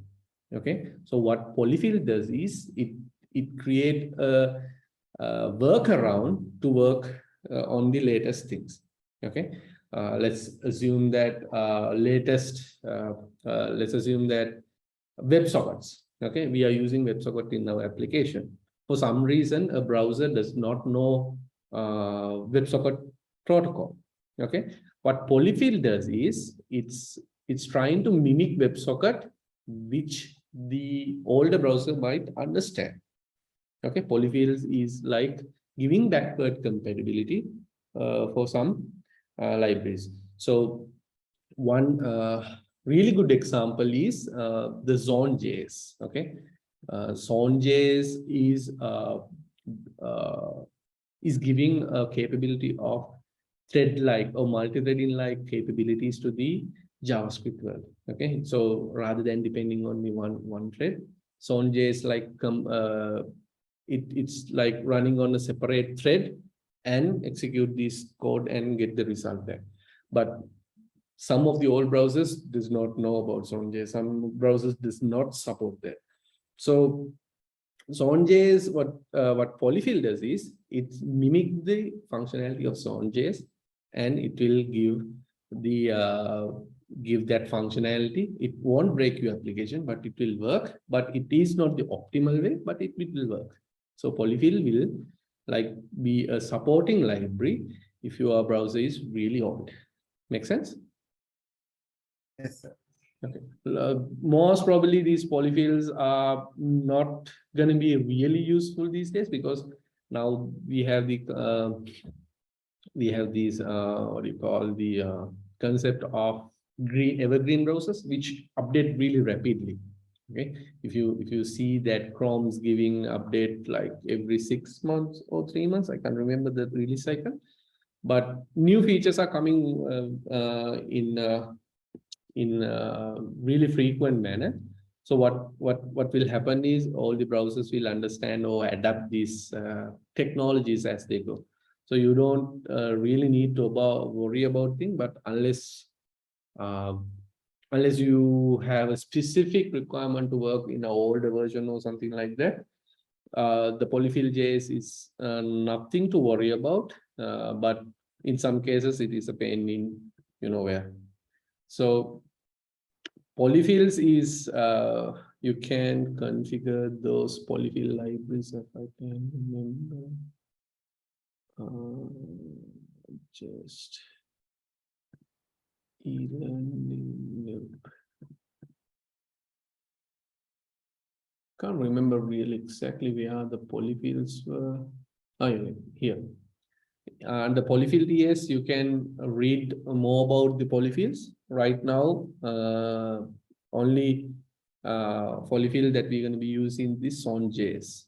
Okay, so you can have any polyfills around here, browser polyfills. So if the browser is old and dumb enough, if you don't know how to execute, polyfill will help you. Backward compatibility. Okay, yeah. Anything else? Really good questions. Really appreciate.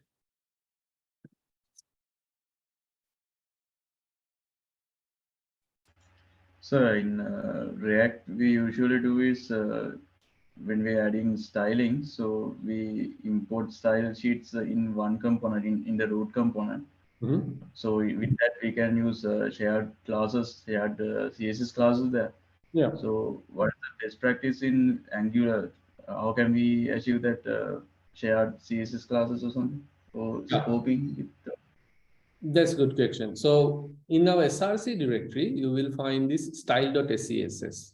Okay, so style SCSS, what if we apply something in here? For example, if I say H1 to have color, I don't know, red. And if I hit save, you can see that it's affect everyone. Okay, even since I have applied this H1 in style.css, it can affect the whole application. It's not gonna be local to one. But if I go in here, app component, and within the app component CS, if I say H1 and say color green, okay, and hit save, you can see that the H1 within this app component has the color green. But if I declared, let's say, we can declare anything in here, right? I'm not sure whether this is, since it is out of scope, it will work. I have to get a keyboard, first of all, an Apple one. No, I'll use the this one. Okay. Yes. you can see that. So in these NX components, we have H1s. Those are using the red styling, but the H1 in the app component, since I have override the H1 color to green, this has have green, this have the global defined red mark. So local one take override of the H1, since I have H1 here, and the app component.scs is responsible for styling this component as mentioned in this styling guide or in the component definition.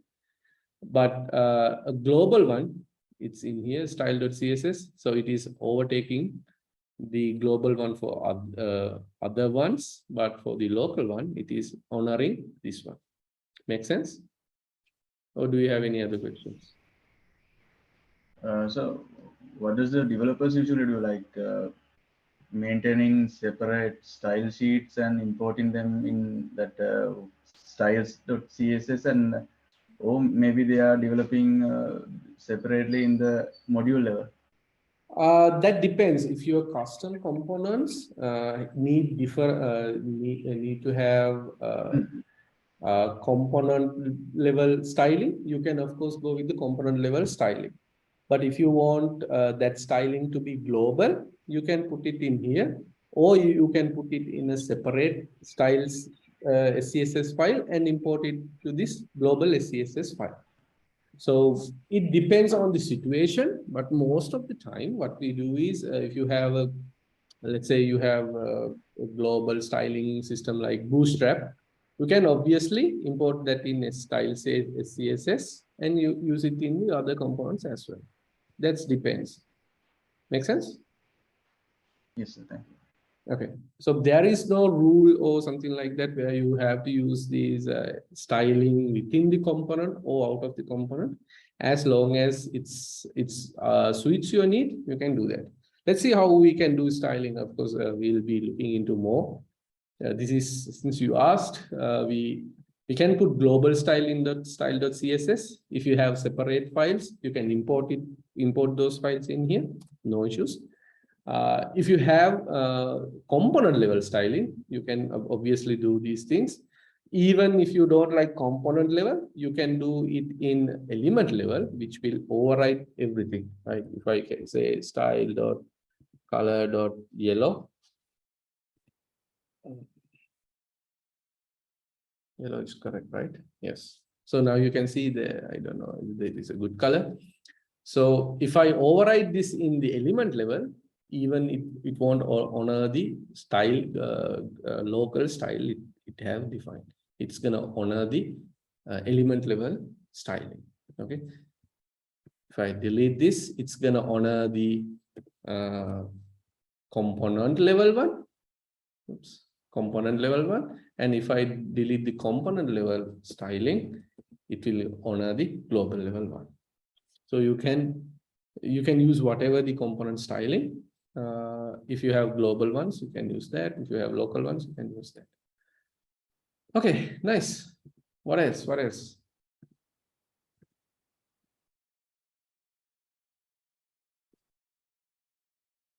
Yes, Ravindu, any questions?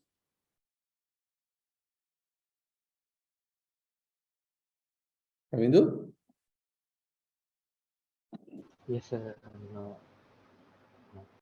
Okay. Chaturika?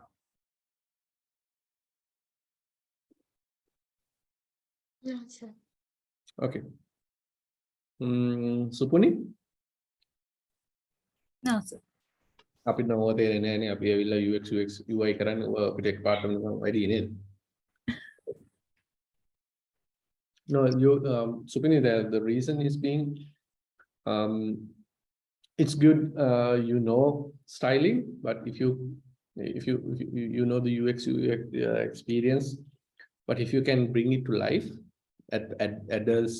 adds more value to yourself rather than okay, I can design also, I can make it live.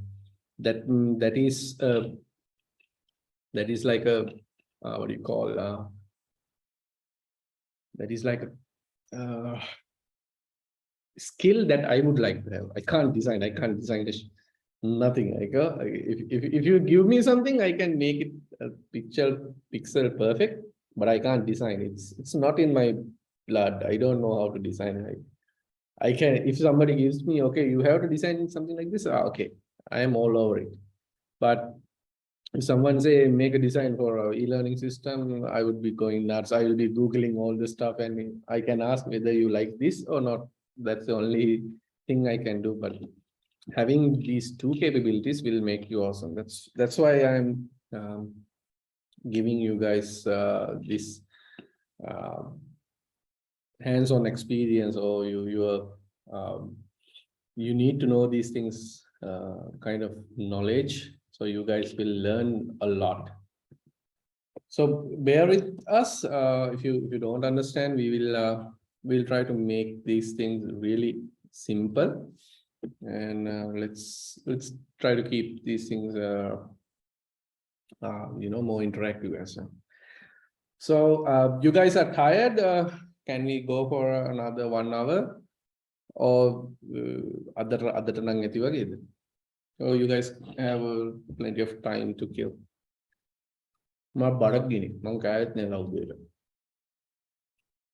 I told my wife to cook everything by 7:30, but she was lazy. She did not wake up. So I had to come to the lecture without eating. So I have to bring these chocolate things, which my son need, but I have to survive. So you guys up to another 1 hour, or you need a 5-minute break or come back, or shall we postpone for today? I can go more. What do you say, guys? Let's have a 5-minute break and come back for 1 hour, okay? Not longer than that. Okay, we'll terminate today.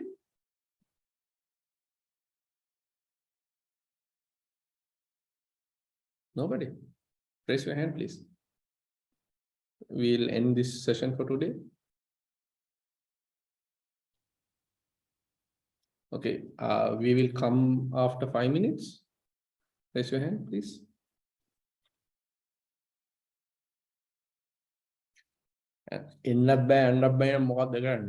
Okay, 1 vote, I count it as. Okay, let's 10:03. Let's come back at 10:10. Okay, have a little sip of water. I'm going to be in here. If you have any questions apart from this, please ask. I can't eat in 10 minutes. That's why.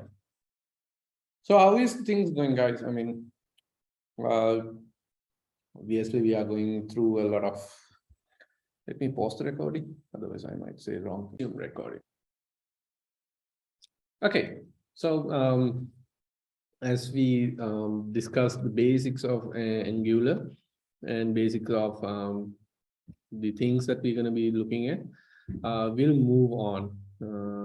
Right, there is my learn. Okay, there you go. So I have this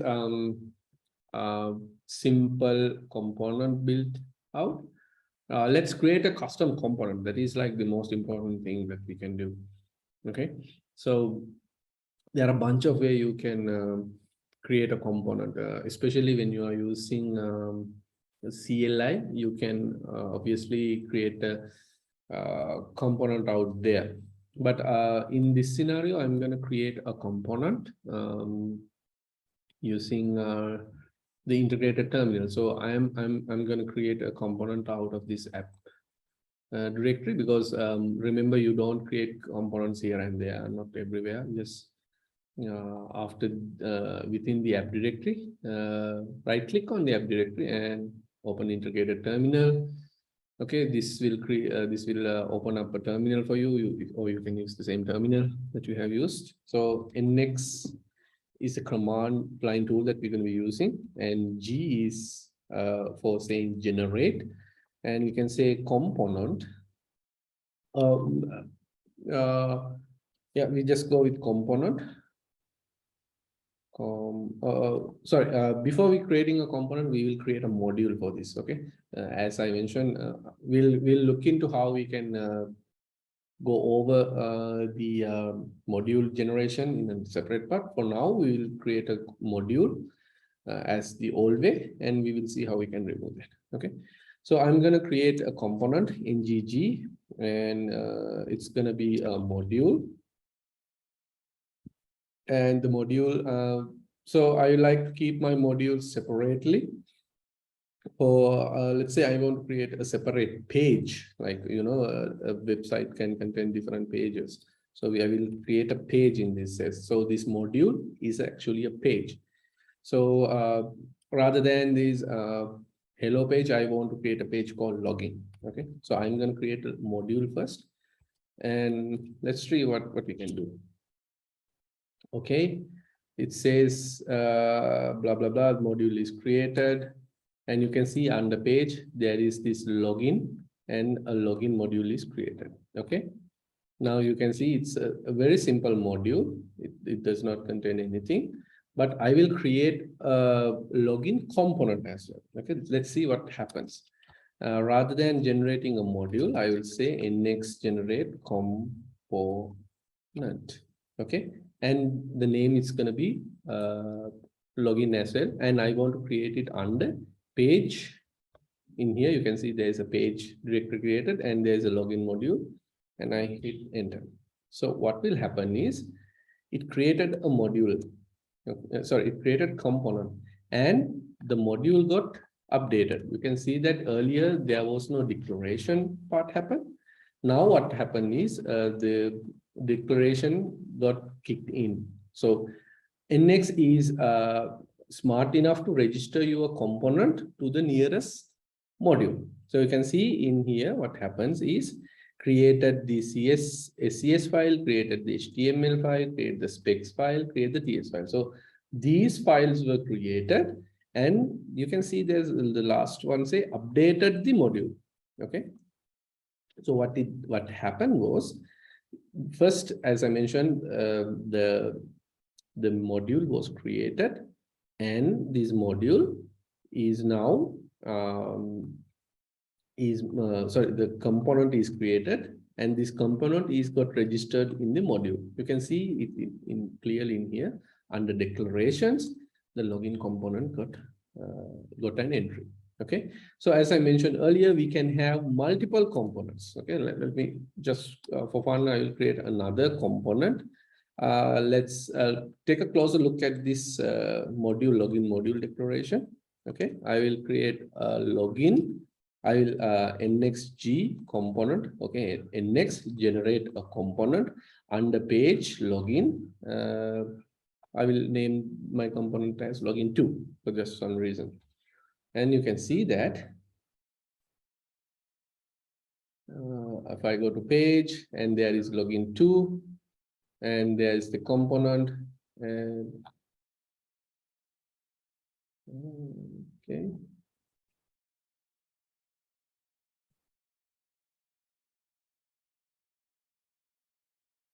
Okay, so now you see there's one thing that we did not declare in this generation. What it does is it created a login2 component, but it did not update the login module as it's supposed to be, because in this login we did not have a module. Okay, in login2 we did not have a module. So what it does, it's automatically gonna be registered in the app level. Okay, so now you can see it is registered under login2 component, but not in the login module, but in the app module, because we did not have a module when we started creating the login2 component. So login2 component did not have a module. What it does is it will go in the up on the tree and find the latest module, the app module, and it will register there. Okay, so remember, when you are creating a component, make sure to create the module first, otherwise it will register on the app module itself. Make sense? Okay, all right, let me do that again. So we'll delete this definition from the app. Okay, so I have this login tool. I will delete it. Go to trash.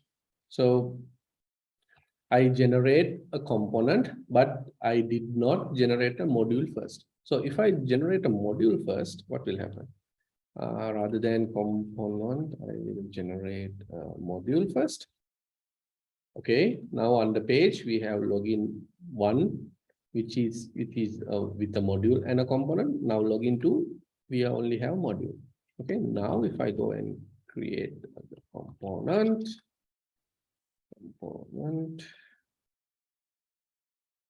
now you can see it automatically detects the module which is in that page and it get registered over there. Okay, so in order to create a component, make sure you give the module where it was created, otherwise it won't get created within that module. It will be registered in the app module. Okay, that's one thing to remember. But for some reason, let's say you want to create another module, another component here. Okay, we have this login 2 component and login 2 module. And if I go there and try to create a component again, let's say I need to create pages login 2 and let's say test. Okay, now take a closer look at the path itself. Okay, I'm going to generate a component under pages login to test. Okay, I'm going to create a component under login to test. So it's going to come under here. Okay, let's see what happens. Okay, now you can see under login 2 there is a component. Okay, under login 2 there is a component. Okay, but if you go to login 2 module, you can see this login 2 module and it is registered in the test component. Okay, that's how it works. If you defining a component within the module itself, which is containing a module, it will go directly register on the upper one. Okay, if you haven't defined a module, it will go register on the app module. Okay, so it goes in the hierarchy and search for a module. Okay, I am going to create a test module. Do I have a module in here? No. So it will go up on the directory. It's going to go to the login 2 directory. Login 2 directory. So do I have a module in here? Yes, login 2 module. Then I'm going to register in here. Okay, that is like the default behavior. Of course, you can do this manually, but remember when you are creating, this is like what do you call normal behavior of the CLI. When you create a component, make sure the module is selected, or you are within that module, or anything subdirectory. This is like the most confusing part for a lot of you guys. When you create, it goes in the app module and register. So you might ask, okay, why? What's the downside, or what is the disadvantages? Everything go and register in the app module. Okay, why don't we go and register everything in the app module? So because the reason is being lazy loading. Okay, the lazy loading strategy is something not unique in Angular. It's already happening in React world as well, but the approach is different. Okay, so let me put like this: like in React world, what happens is when you want to go to a destination, the components get loaded. Okay, when you want to go to a destination, the component related stuff get loaded. But in Angular, it's not like that. If you register everything in app module, every module or every component that is registered in this app module get loaded instantly.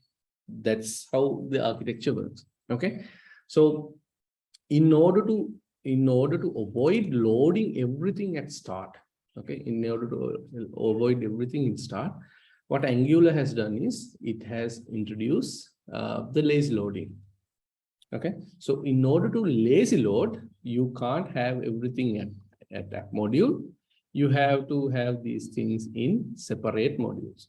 Okay, and there is this router configuration, which we'll see in a little bit, where in that router configuration, we can say, okay, if you are going to this route, if you are going to this page, then and only load this module.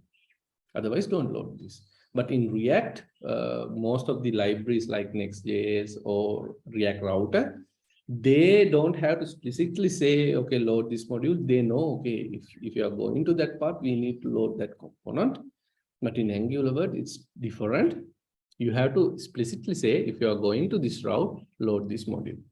Okay, it will make more sense when you are actually doing this. Right now, we don't have any routed setups. So let me do that first. Okay, so normally,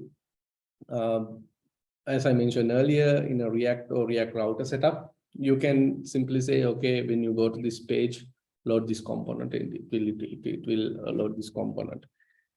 But in React, in Angular, you have to make routes. Okay, so the good thing about React, good thing about Angular is you don't need to install a third-party library like React Router.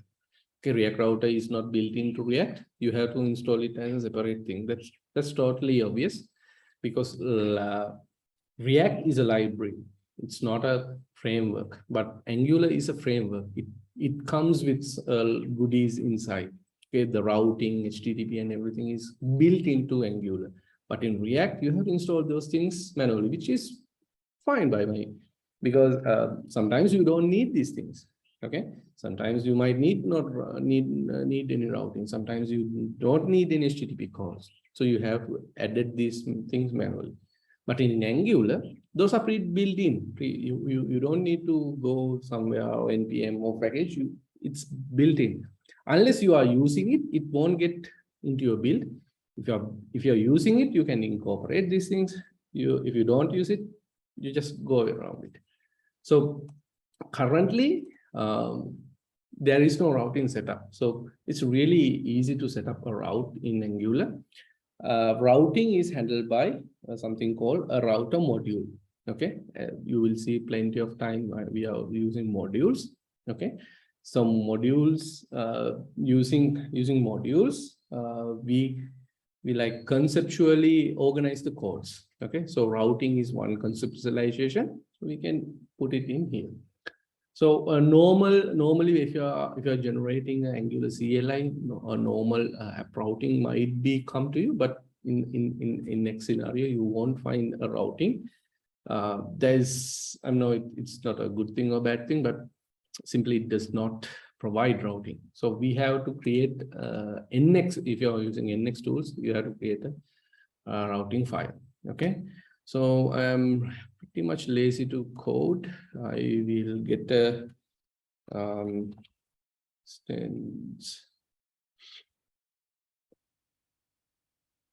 I will get what do you call a router file. Give me a second. Angular.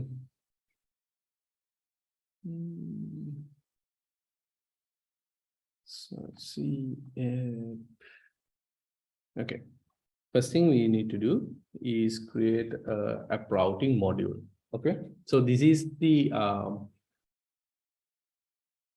page level routing. Okay. The whole website. We'll go into routing in a little bit now. For some reason, we have two pages. One is home. One is going to be login. So I will create a new file and I'll name it approuting.module.ts. Okay, the naming stick to these things. You can see that everything ending with a component is .component.ts. Everything module related to module is module.ts, and you get the idea. So this app routing module, you can obviously you can have within the single class, but most of the time we like to keep things separated in Angular, so it's make it easy to understand. So we will treat it as a separate file, or you can use it in the singular file as well.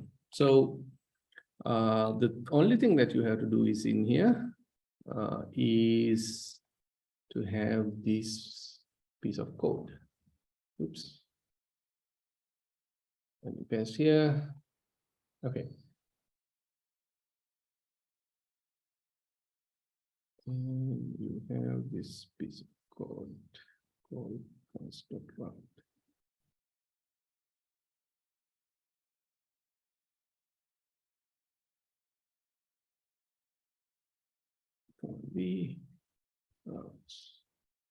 Okay, so couple of things that we need to import first. Okay, so these we have to import router module. You can click on this and click here, import from Angular router. Okay, so router module is imported, and there is this called routes. Okay, simply, and we have to import ng module. Okay, so let me explain this. We consider this as the routers within the application. These are the page navigations that we need to do. Okay, so we use the module called router module to do this. So router module accepts, we don't need this resolution legacy thing, even that is optional. This module are gonna import some routes. Okay, we haven't defined any routes, but it's an empty array containing routes, and you have to export this route, format document. Pretty okay. So we have a bunch of routes. Okay, we are defining it in here, and look at this annotation for sure. It's for the root. Okay, that means this is the starting point of our application. Okay, we are going to define route for the root of our application. Okay, as I mentioned, there can be subroutes for children. Okay, for sub pages. So in that scenario, we'll be using something different. But right as of now, for the root for the whole website, we're going to be using this root routings. Right now, there is no routes. In here, you can see there is no routes. It's gonna be an empty array. We will define some routes. Then we'll see how we can work with that. Okay, all right. So defining this route does not know, the app module does not know whether there are routes or not. So you have to import this module. You can see the app routing module to the app module. Okay, so app module should know about routing. How it's gonna know about it? We should import that into our app module. So as I mentioned, app module is a starting point. So starting point should know about routing. So we will come here and say, okay, import this app routing module as well. Okay, and if hit save, nothing happens yet. Okay, now what we have done is we have introduced app routing. And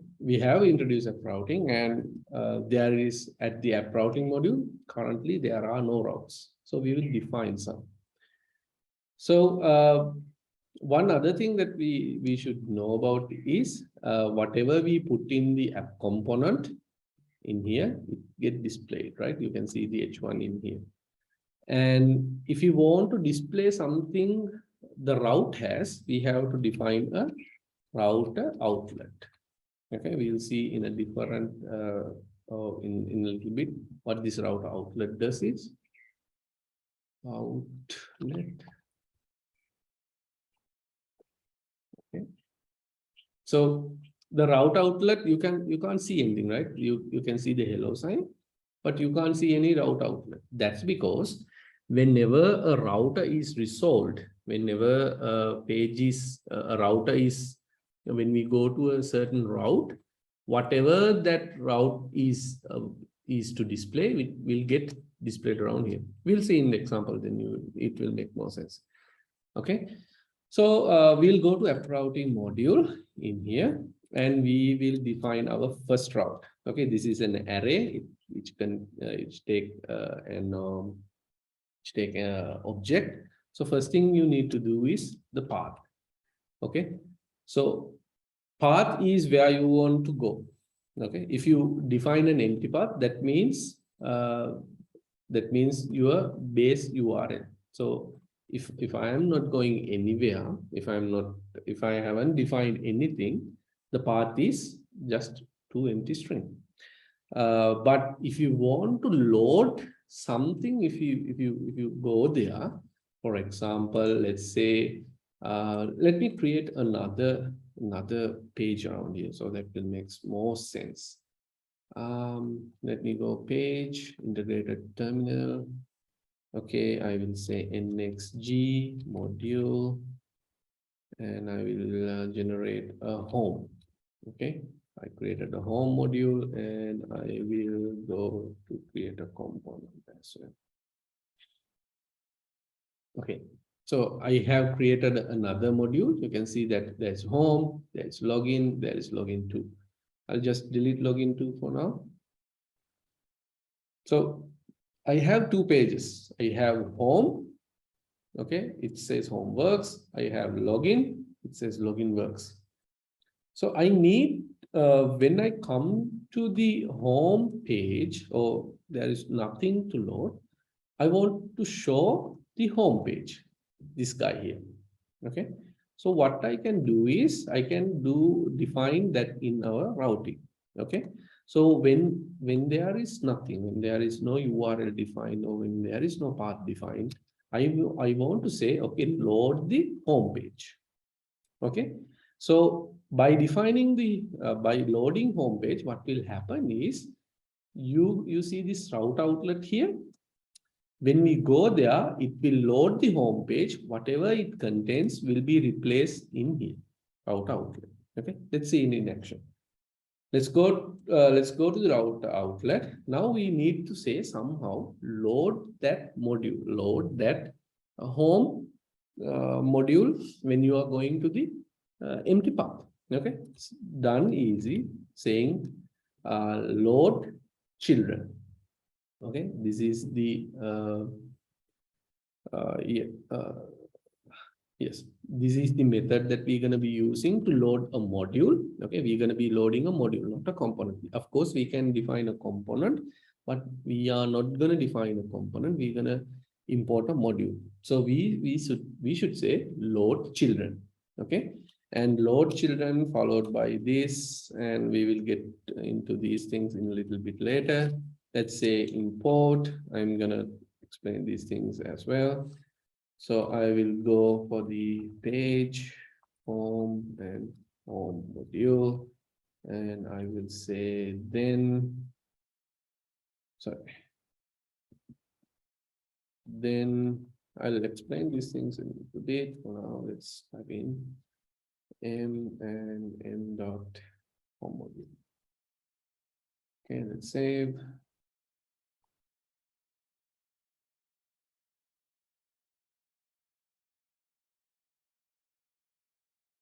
Okay.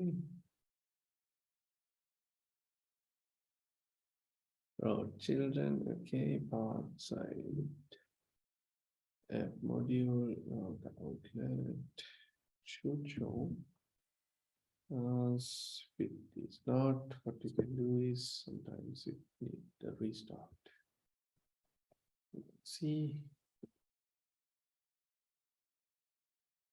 Oops.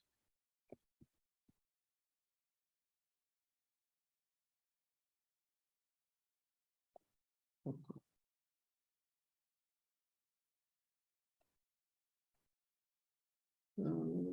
Okay. Yes.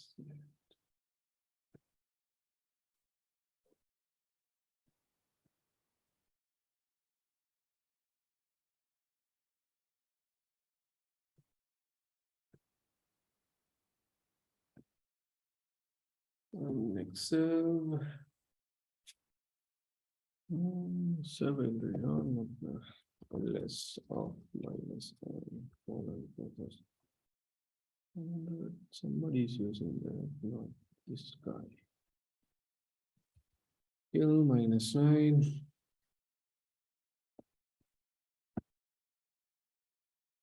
Okay, let me serve again. It's generating.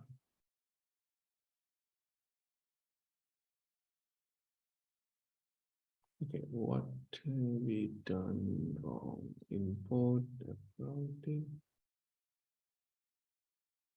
Router outlets is correct.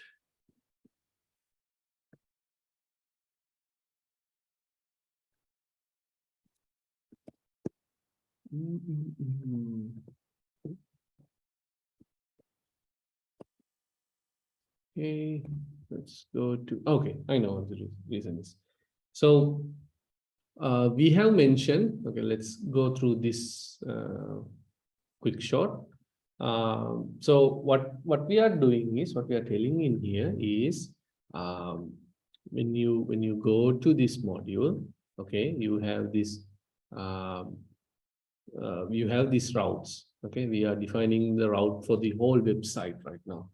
So if you encountered an empty path like we are right now, so go to the do this function, load, execute this load children function and import this module.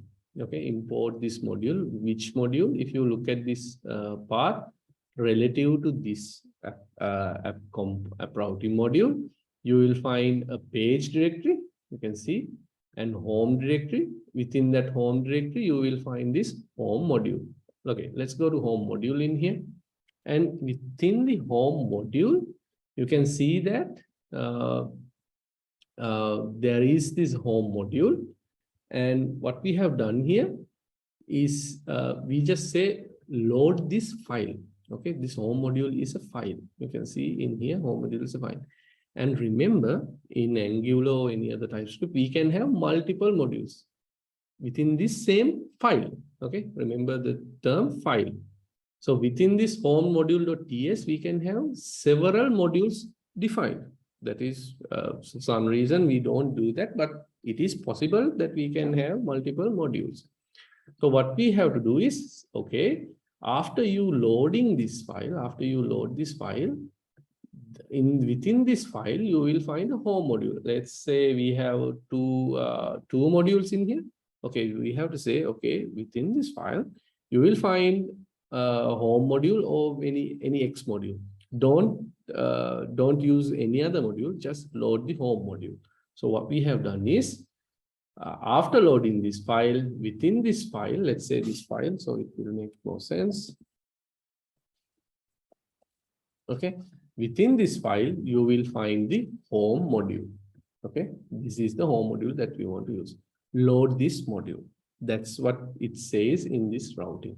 Okay, so I know it's going to be a little bit complex, or it will be like, it is really hard to understand at this point, but when you get the hang around it, it's quite easy. It's a little bit learning curve is there. I'm not against that, but when you learn this, when you do this for like a couple of times, it get used to, and it is really simple. So we will import this file. Within this file, you will find home module. Bring that home module to me. Okay, so we have this home module. Okay, so we have this home module, but within that home module, there is another problem. Okay, what's the problem is? The problem is this module also can contain different routings. Okay, there can be different routing in here as well. So what we do is, we need to say, okay, when you are coming to this module, there can be different routes. Okay, home module also can have different routes. So we have to define routes for this home module. Okay, for example, let's say we have the home module, home about. Then we have home contact us, home site web. This kind of routes can be available. For now, we have only defined the home module. It can have more nested routes as well. So in that case, in order to say, okay, when you load the home module, you have to load the home component. What we're going to do is we're going to define a route in here. I know it's kind of, a little bit confusing, but let me make sure it is really simple at this point. Okay, what I am doing is I am importing router module in here. I'm at home module. Okay, as I mentioned, you can have multiple modules in one single file. So I'm in routing home module. I'm in home module. You can see that what I have done is I have defined routes in here. So I have defined a route in here saying, okay, when you are coming to the home component, home module, okay, now think in terms of home module. Don't think about the application itself. Now think about home module. When you come into the home module, if there is no path defined, load the component home. See the difference in if you want to lazy load something, we use the load children method. But if you don't want to load, if you don't want to lazy load, we just use the component method. Okay, so you guys can see easily that we are using the component here, and take a closer look at this rather than using for root like we did on app routing. So you can see in app routing we have for root method, but for home module, since it is not a root but a child, but it is a sub part of our application, we use the for child method, not for root but for child. Okay, for this child use these routes. What are the routes? These routes we have defined in here. What are the routes that in here we have defined? If nothing comes up, load the home component.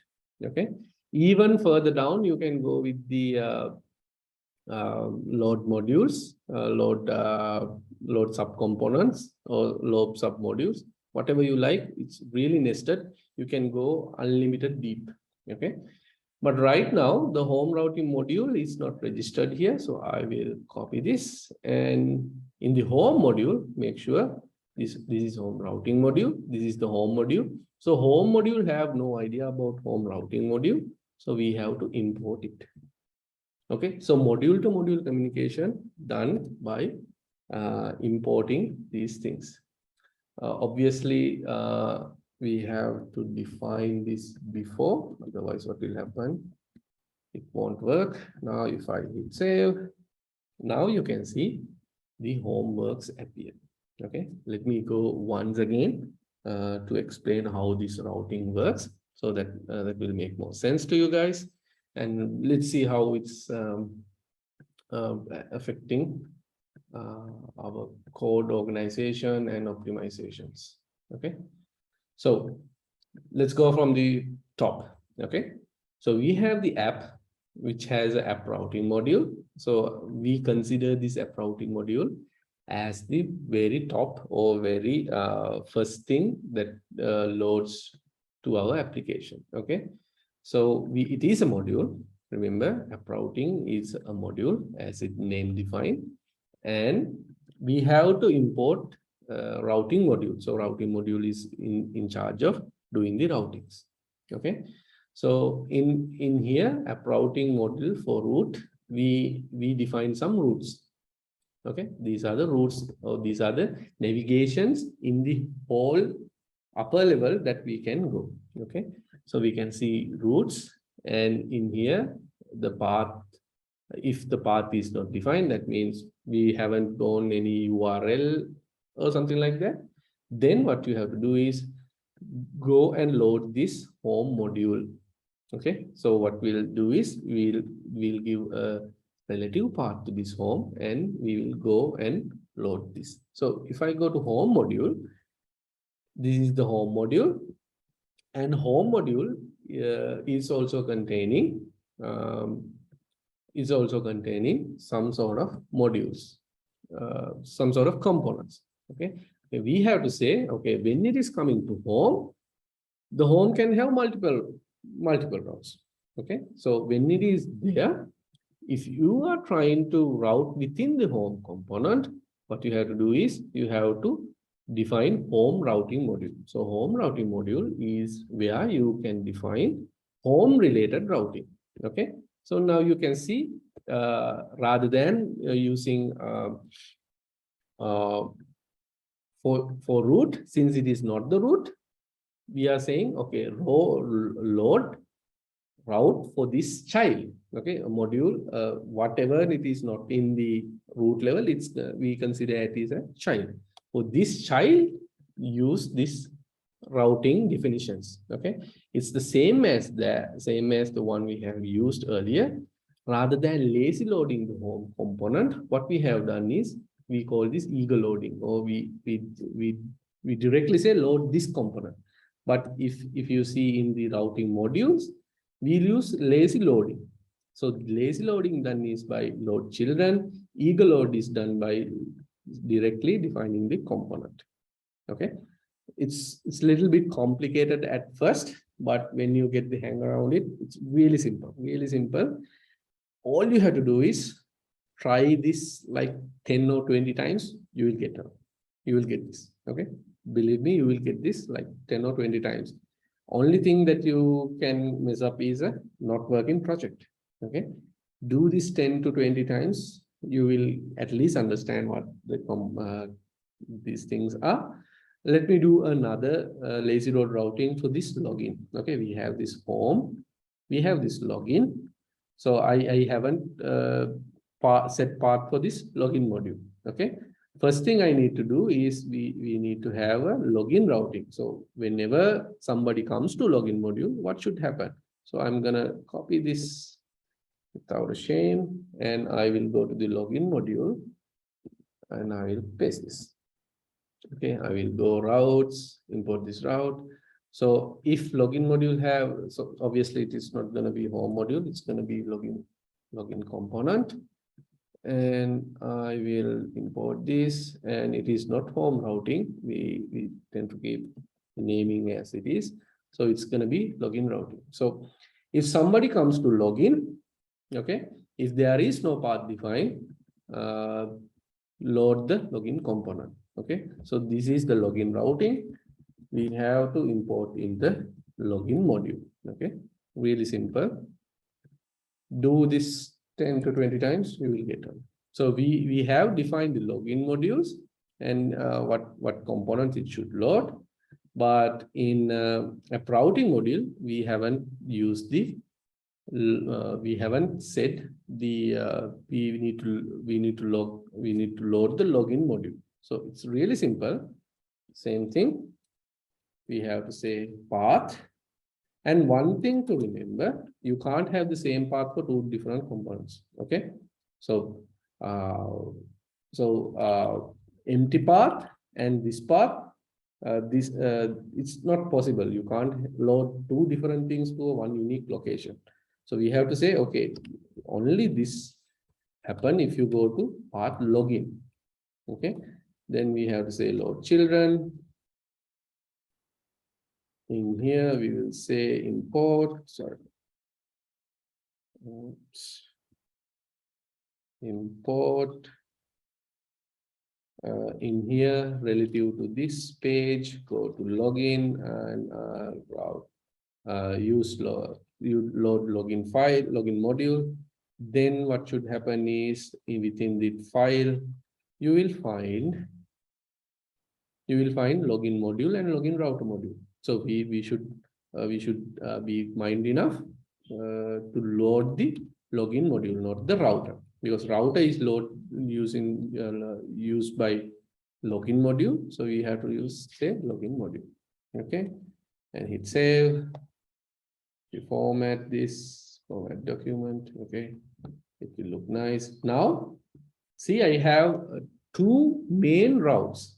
One is for the root, where we have defined, where we haven't defined anything, and one for login. Okay, so if somebody comes and say, okay, load the path login. And if I go here and /login, you can see that login works shows up. Why? It is gonna load that it's gonna go for this path, and it's gonna load this module, which is the login module. And when it is the login modules is loaded, within that you will find routes, and the login routes say, okay, if somebody is not giving anything, we'll use the login component, and it will show the login component. So if I look at the login component is basically going to say login works. And if I say thanks and hit save, you can see it is loading the same. But in here, you guys can see that I am using my browser to navigate from home to login. So what I will do quickly, I will put a link in the home page. Okay, so I will go to my app component in outer outlet. I will create a link. Normally we create a link with a tag. We say home, and okay, we have home and we have login. Okay, so we have these two buttons, which one point to login, one point to home. So we have to say which page we are interested in. So we say this router link. This one is nothing, and the thing is the link. Let's say nothing.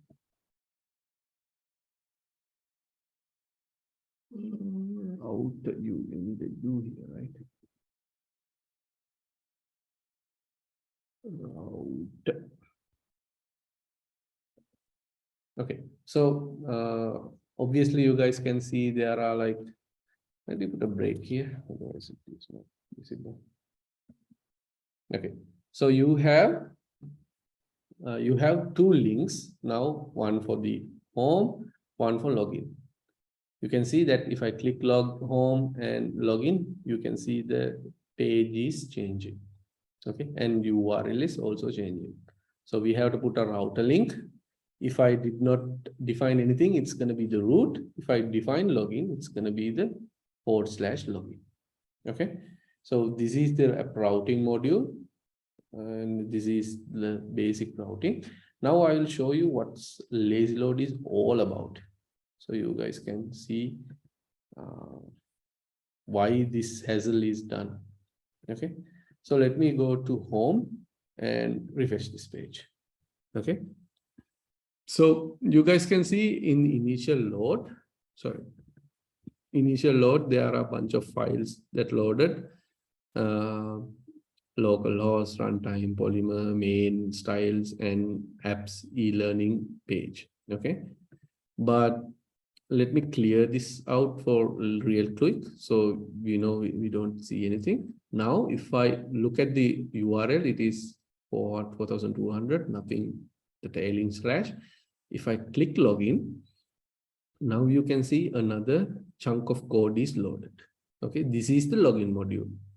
So before that, before we coming to the home page, this did not load. As soon as we click on it, this chunk of load get loaded. So that's what we call lazy loading. So if I did not do lazy loading, what will happen is this login page will be loaded as soon as we enter the application, like the home application right here. Okay, so right now you can't see the home application loading in here. It is loading the login application. This page is for the home. You can see the naming contain home. That means since we are in the home, and if we refresh, it's only going to load the home module. Okay, that's only the home module. But if we, as soon as we go to the login module, you can see the next time, the next request, it will load the login module. Okay, so that kind of thing, what we'll do is speed up your browser performance. How? When you are loading the whole page, since this is a single page application will bring all the things at once and render it. Okay. But the problem is, if you do that, all the content of the application will load it at once, and the first impression, the first load will take a lot of time. To avoid that, what we do is we use this lazy loading mechanism in Android, simply achieving by saying, okay, if you are going to this path, load this module. If you are going to this path, load this module. And to make it lazy loading, use this load children method. But if you don't need to load, this is as a what do you call lazy loaded, you want to eager load, use the component method. Use the component method and it will load it in again in here. Okay, so hope this makes sense. And if we will do multi-step or nested ones in a later video. For now, I think you guys have enough to play around for today, and at least for loading and all the stuff. This is like the basics that you're going to be learning, the routing. Why I am talking about this in routing in more depth, because web applications need phone applications, especially phone application, the loading time matters. The first load time matters. Most of the time in web development, there is a survey saying if your page did not respond within 3 seconds, the user has lost its interest. Okay, so you have to be really fast when you are loading the application. And we'll see one of the ways of doing is this lazy loading. Otherwise, what will happen? Your application will get bulkier. You know, this is just a simple application. But when you add more components, when you have so many things to load, it will eventually become slow. To avoid that, what we can do is load the components one by one as long as we are going to that. If you are, say for instance, somebody came to home and he have no interest in login. Okay, maybe he already login or he don't want to login. But if you load the login related things, it's a waste of time, a waste of resources. Now what we have done is we have created this nice lazy loading mechanism. What will happen is only if you are interested in that path, the module related to that will be loaded for you. Okay, this is the simplest and the most efficient way of explaining this. Anything, guys, up until this? I know for people who are doing React, this is news. Like, do we have to do this? Yes, in Angular it is yes, but in React you don't have to do this. It is out of the box if you're using React Route or something like that. Of course, this is out of the box. You don't have to load anything. It will be automatically done for you. But unfortunately, as of now, Angular don't have any other way than defining these modules, but you are in control of this. Okay, there is pros and cons in both. If you are using React Router, there are cons as well. Okay, it's not like a silver bullet. Okay, it's not going to resolve everything. But when it is coming to Angular, you have the control, but you have to work a little bit in order to make that. But remember, these are the basics. There are tools that you can automate this as well. As I mentioned, NX has these routing tools where you don't have to do anything, but you just have to say, well, okay, this is the page, this is the module, this is the route. It will create everything for you. But what I have done is here manually creating and showing you guys, so you know if something goes wrong, where to look and how to do it. Okay, of course I could have used the tooling generate these things. You don't have to do this manually, but I want to show how it is done and what is the purpose. Okay, all right, I think that's enough for one day. Any question up until now? Please ask.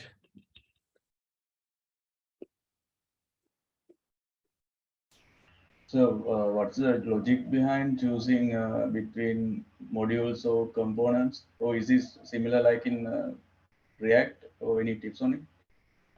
Yeah, so module, as I mentioned earlier, we can group components together. Okay. So if you have multiple components, but you want to group them together, module is the place. Okay. There are different type of modules as well.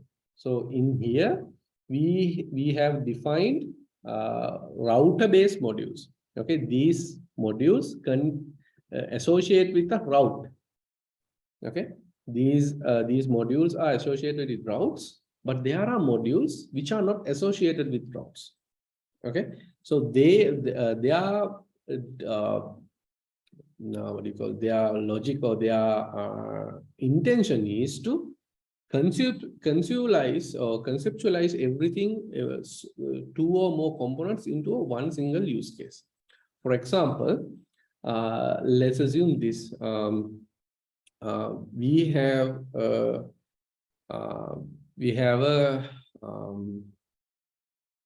calendar component. Okay, we have a calendar component which contains a nice looking calendar. Okay, that same calendar can contain a mobile friendly input related one. If you have seen a data input calendar, okay, you can have a big nice calendar. You can have a small input related calendar, or you can have a calendar which is a week view, or another calendar which is a month view, year view. That kind of calendar components are like 4 different components, right? Week view, small view, yearly view. That's kind of 4 different components. Okay. In Angular, what you can do is you can put everything together to one singular calendar module. Okay. Then you can import those import that calendar module, and you can use those components each by each. Or you can if you think these are not related to each other, you can have 4 separate modules for each. One for weekly module, one for yearly module, one for the small UI. So it's up to you. But most of the time, these calendars tend to be working as a singular instance. Their main perspective is manipulation of data. Okay, say there are like logics which will be obviously shared. Okay, there's going to be logic obviously shared within the week view and the monthly view. In that scenario, we can conceptualize all the calendar related into a calendar module. But if you define a component will be standalone. Got it? So it's that's the main reason most of the React guys will face. Why do we use module? The concept behind is its encapsulation. Okay, of course that is really obvious. That's a really nice thing or a bad thing when it is coming to Angular. But as I mentioned earlier, the Angular framework is moving towards module-less components. Okay, now we'll see in our application as well. We can define components without modules. Okay, we call those things stat.components. That will make more sense. Okay, this is like React components. They like join fit together, nice and easy. But at this point, we just go with the old-fashioned way, because it's gonna be still underlaying this concept's gonna be there, but you can like simply avoid it. It's not gonna be completely gone. The module concept is not completely gone, but is the standalone component is like an abstraction layer on top of modules. So that's why we should know. But there are what do you call abstraction level, the standalone components, which we'll see and you will get to understand. So yeah, I know it's a little bit confusing, but once you get hang around this module-based development is, as I mentioned, there are pros and there are cons. There are a lot of things we only talked about in here, components only. Okay, we haven't talked about, there are things like directive, pipes, And there are like directive pipes, mainly directive and pipes. When you learn those things, you will see now, okay, module make more sense. But those things are not available in React, as I mentioned. Those are apple and oranges. Okay, don't compare directly. Each has its own taste. Okay, apple, when you eat an apple, you don't get the nice juicy kind of feeling. When you eat orange, you can't expect like a dory feeling. But the same thing, they're fruits. That's the thing. If you know both, that's up to you. That's good. If you only like to eat apples, it's up to you. If you know apple and orange, then up to you. Now with the micro front end, you can make a fruit salad, apple and orange together, and you can make something else that's even good for you. Like, don't hang into, from my perspective, don't hang into one framework. If I have the time, I will definitely learn Vue as well. That's really powerful to your profile. But unfortunately, I don't get a project or I don't have a time. But the concepts behind every frameworks nowadays, it's really equal. Yeah, good questions. Anything else, guys?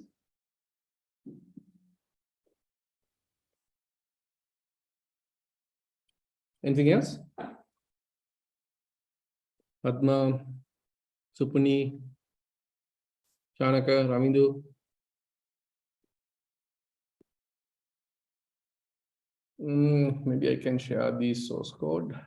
So guys can play around it a little bit. Oh, my personal recommendation is like, you guys should do it yourself. And then you can learn from the mistakes. But anyhow, I will share this. Website, documents, projects. Okay. Let me stop sharing.